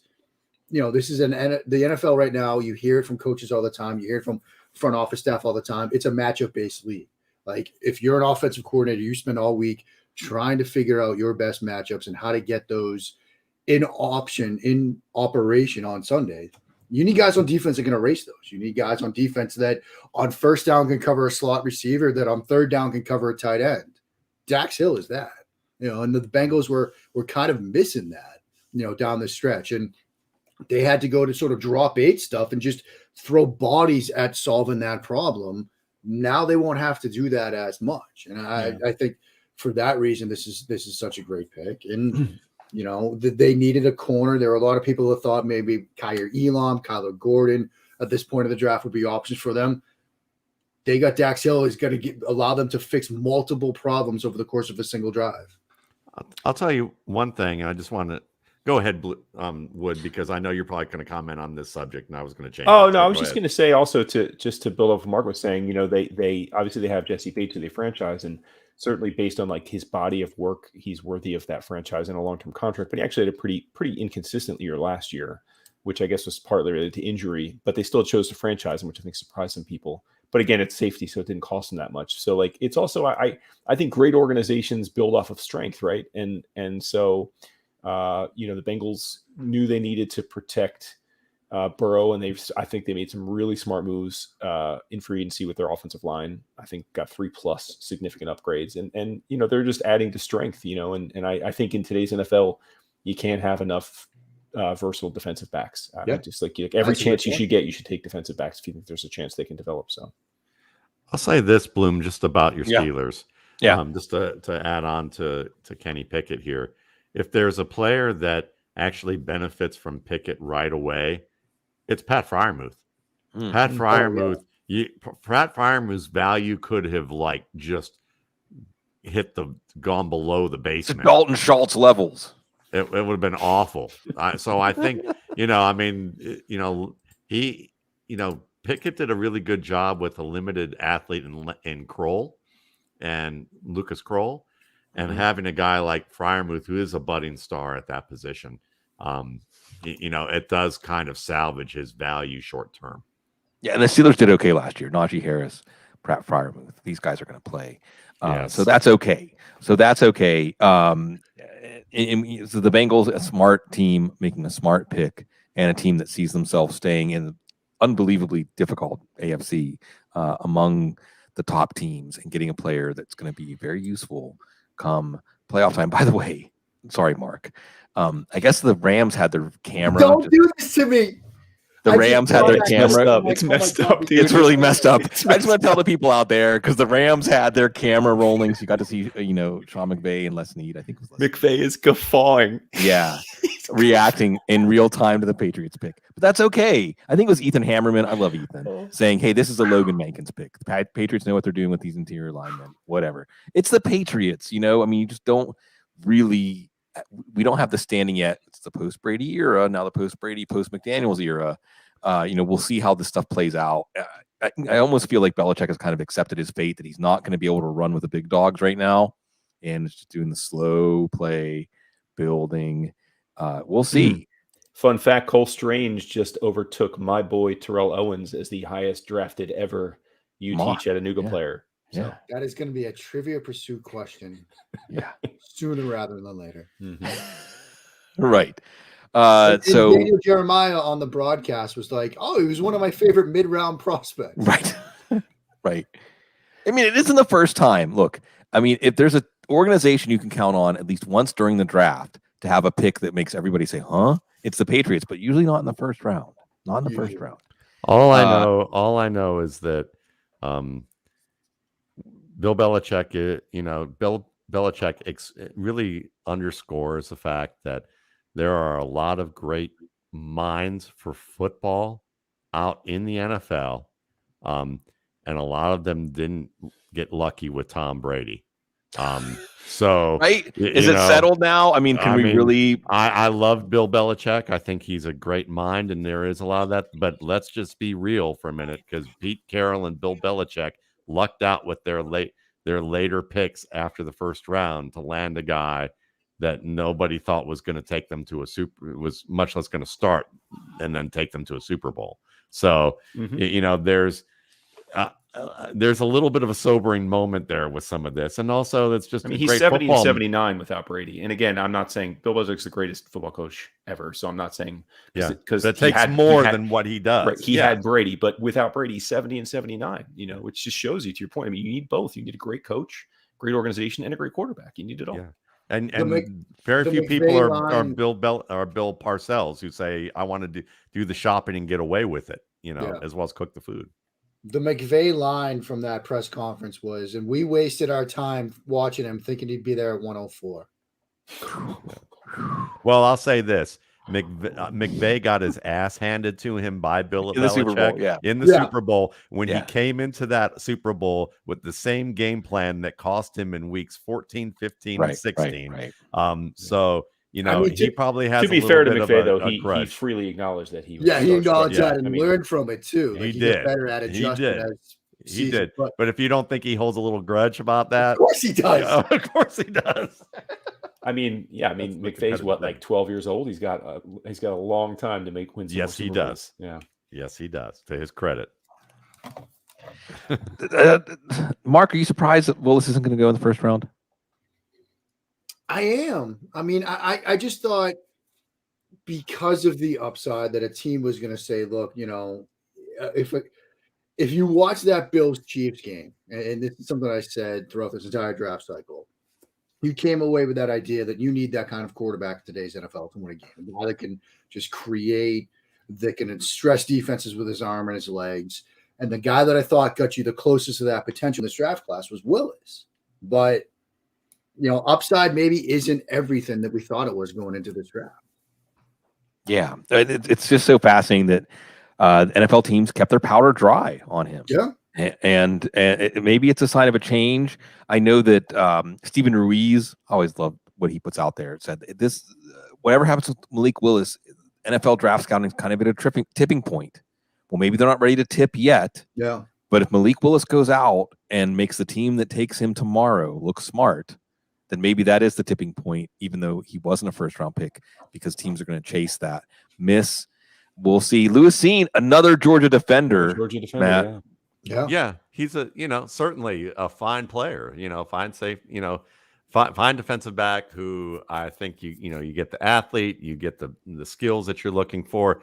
Safe pick for a team that's going to need it. Now, to comment on your Malik Willis thing, I think that the quarterback position in terms of evaluation is still such a varied thing from team to team that we're not going to be able to call anything a new frontier because they can't agree on what the old frontier is. Right. I mean, they're so different in how they look at these players that I don't think Malik Willis is a referendum on anything other than just what he does individually as a player. And what will happen is we'll see the same mistakes that people make because they'll say, now we're going to get the next this, and the only thing I'd say as a referendum on is that these teams are avoiding the next this. Now I'll say this, a friend of the show who's connected to the league and definitely a friend of the RSP who was a scout says, love Dax Hill at 31. Great value there to me. Has Jimmy Ward vibes to his game. We'll be interested to see him develop in the NFL. Yeah. Well, I mean, the Bengals doing smart things. So there you have it. Just like every other first round, it'll take days, weeks, months, years for us to really absorb everything that happened, and certainly years for us to understand the meaning of everything that happened as we sign off here. And thanks, everybody, by the way, just that we can hang out and talk football and have it be something we do professionally as a job or otherwise, not just for our own jollies and delights. The Football Guys community is the best. The fantasy football community, the football community out there. It's a pleasure. It's a joy. It's a privilege to serve you, to spend draft night with you and also with my friends here as we sign off. But first, I'll ask you this, Jason Wood. Mm-hmm. Woodrow, I love you. If I had told you 4 hours ago, A.J. Brown's going to be an Eagle at the end of the night, what would you have said? Yeah, I mean, I like I said, I didn't see that one coming at all. Do you need to change your underwear? No, I mean, listen, look, I mean, these things always need to play themselves out, right? Like, me, I'm not going to overreact to it one way or the other, whether I loved it or hated it. I mean, I know you say, Sig, like, who cares about the money? But like, it's a tremendous amount of money. I mean, it's $25 million a year. So it's not your money. No, it isn't. But again, it's like a puzzle, right? Like there's X number of dollars to build a team. And right now we're still playing with a cheap quarterback, and yet we're at the cap. So if, what if Jalen does prove himself to be the guy this year, then how do we extend him? Right. So like, we'll see. But like I said earlier, I mean, at the end of the day, he's a true number one. We didn't have that. I love it because it makes Devonta Smith a really great number two, and he was going to be forced into being a number one. So, I mean, I'm all for it. I mean, at least for this year, I think it should be great, Yeah, like the boldness. Matt Waldman. There's a lot of directions I could go with this. What's your favorite pick tonight? Chris Olave. I wanted someone to pick a wide receiver who was good paired with Michael Thomas, because you're going to learn. We talk about the private lesson approach in the NFL. And to me, if you can have another player as a mentor that shows you that path and be a fellow alumnus of your university who can show you that way, I mean, to me, that's fantastic. I was just as excited about Mike Thomas going to the Saints because he had Drew Brees to be that mentor. So you're kind of getting that kind of pass it along type of thing. And I will say, just for the fun of it, I did like the Kenny Pickett pick. Yeah, a lot here. He wants to wave hello here, Bloom, to you. Yeah. Look, so that's kind of how we look at that. And look, like bend the thumb awkwardly, kind of. Like that. Yeah, I had to find a way to shrink my hand a little bit, but that was about it. Michael Thomas is excited about Chris Olave. He's tweeting about it. Michael Thomas and the Saints organization have been on the outs. So maybe this helps bring Michael Thomas back into the fold too. Lamar Jackson's still pissed. Well, and that's if you want the biggest story out of this night in terms of NFL, like true NFL play tectonics, is the Ravens sent a pretty strong signal. As strong as the signal was to Kyler Murray that the Cardinals are going to make moves to help him. How's Lamar Jackson feeling tonight? We'll see. And then we go to Mark Schofield. Mark, I'll tee up a question for you this way, because you are a quarterback guru. And again, because if you don't know Mark Schofield's work, come on. USA Today, doing a lot of great work with Doug Farrar. If you don't know Doug Farrar, come on. Peter King mentioned him this week. He should have been mentioning him years ago. Mark Schofield. Yeah. Mark, finish the sentence for me, okay? The team that takes blank quarterback in this year's draft will be the one everyone thinks is the smartest team 3 years from now. I want to say, with the way things have fallen, I'm looking at the start of the second round now, and I see Tennessee at 35. And I thought that Desmond Ridder would be a fit for Tennessee. And I think that might be something to watch tomorrow night. I might even put that in my second round mock, which I'm about to write. Yeah. Because I think that would be a great fit. And Ridder talked about at the combine that, Ryan Tannehill is the kind of quarterback that he models his game after. And you can see a lot of similarities between the two in some senses, with both very athletic, can throw well on the move, can move around in the pocket a little bit. So I think Desmond Ridder at 35 to Tennessee might make a lot of sense. And then there's another one that I'm kind of watching, which is Washington at 47 and Sam Howell. I think that might be a very nice pairing. Obviously, yes, they've added Carson Wentz, but I don't think anybody looks at Carson Wentz as like the long-term solution in Washington. And, Howell at 47 might be a nice addition, because with the acquisition of Wentz, you would expect him to be more of a downfield passing game. That's kind of where Wentz's strength is at right now. And I think that's something that fits Sam Howell. And so that's something that I'm going to be watching. Seattle at 40 and 41. Now that might be Malik Willis territory. There's no excuse, right? I mean, if Malik Willis is still on the board at 40 and 41, they don't take him, then they just don't believe he's going to be a starting quality NFL quarterback. I mean, that tells you exactly what the league will think of him. I mean, we're going to learn pretty quickly tomorrow afternoon, tomorrow evening, what the league thinks of Malik Willis, because there are a number of teams, whether it's, you could even say the Vikings at 34. That's an interesting window with Kirk Cousins, where you decide, hey, you've got a chance to grow. The Titans are a team that could address quarterback. Seattle at 40, 41, Atlanta at 43, Washington 47. There are a number of teams that could address quarterback tomorrow. And if Willis gets past, say, Washington at 47, right, then we know. And who knows, in the Zen koan way that things go, maybe that is what creates the internal fire in his belly. Maybe Pittsburgh drafts him at 52 and you've got it's like RG3 and Kirk Cousins all over again. Yeah. Hey, it's a great joy. Here we are, as Matt Waldman and I started out reminiscing about being fresh-faced, green football analysts at the 2007 draft. Here we are at the 2022 draft, getting to hang out with our friends, hang out with our friends here, getting to hang out with our friends in the chat room. It's a wonderful thing that you all do so much to support us and encourage us. And we hope we can continue to bring you the quality that you're used to. And again, Jason Wood from Football Guys, Matt Waldman, RSP Football Guys, Mark Schofield, USA Today, often on the RSP podcast. Paul Perticchese. Football Guys Roundtable. Football Guys Roundtable, yeah. Paul Perticchese, Saturday to Sunday. It's a great thing to get to spend time with y'all anytime. And certainly this was a great time to spend together. We're going to be talking about it for a long time. You're going to be here with us always, folks. Thanks for coming out to support Football Guys. I'm going to be doing a Instagram Live, as long as I can figure out how to log in and do everything right at the Football Guys account tomorrow, I think at 2 p.m. Eastern. So I'll have a sleep on it. We'll talk more fantasy and other things. We'll talk second, third round, what's coming. And again, get your RSP, your post-draft RSP is coming. Bloom 100 post-draft. Hope to get that out on Monday. And we have a lot more things to transgress this weekend. I also want to tip my cap to the New Orleans Pelicans who went out. Hey, Jason Wood, they beat the Suns twice. All right. They made them sweat. They made Chris Paul get a flagrant foul. So New Orleans Pelicans, bigger things coming. Always big things coming at Football Guys and in our football world, because you deserve the best, because you're so classy.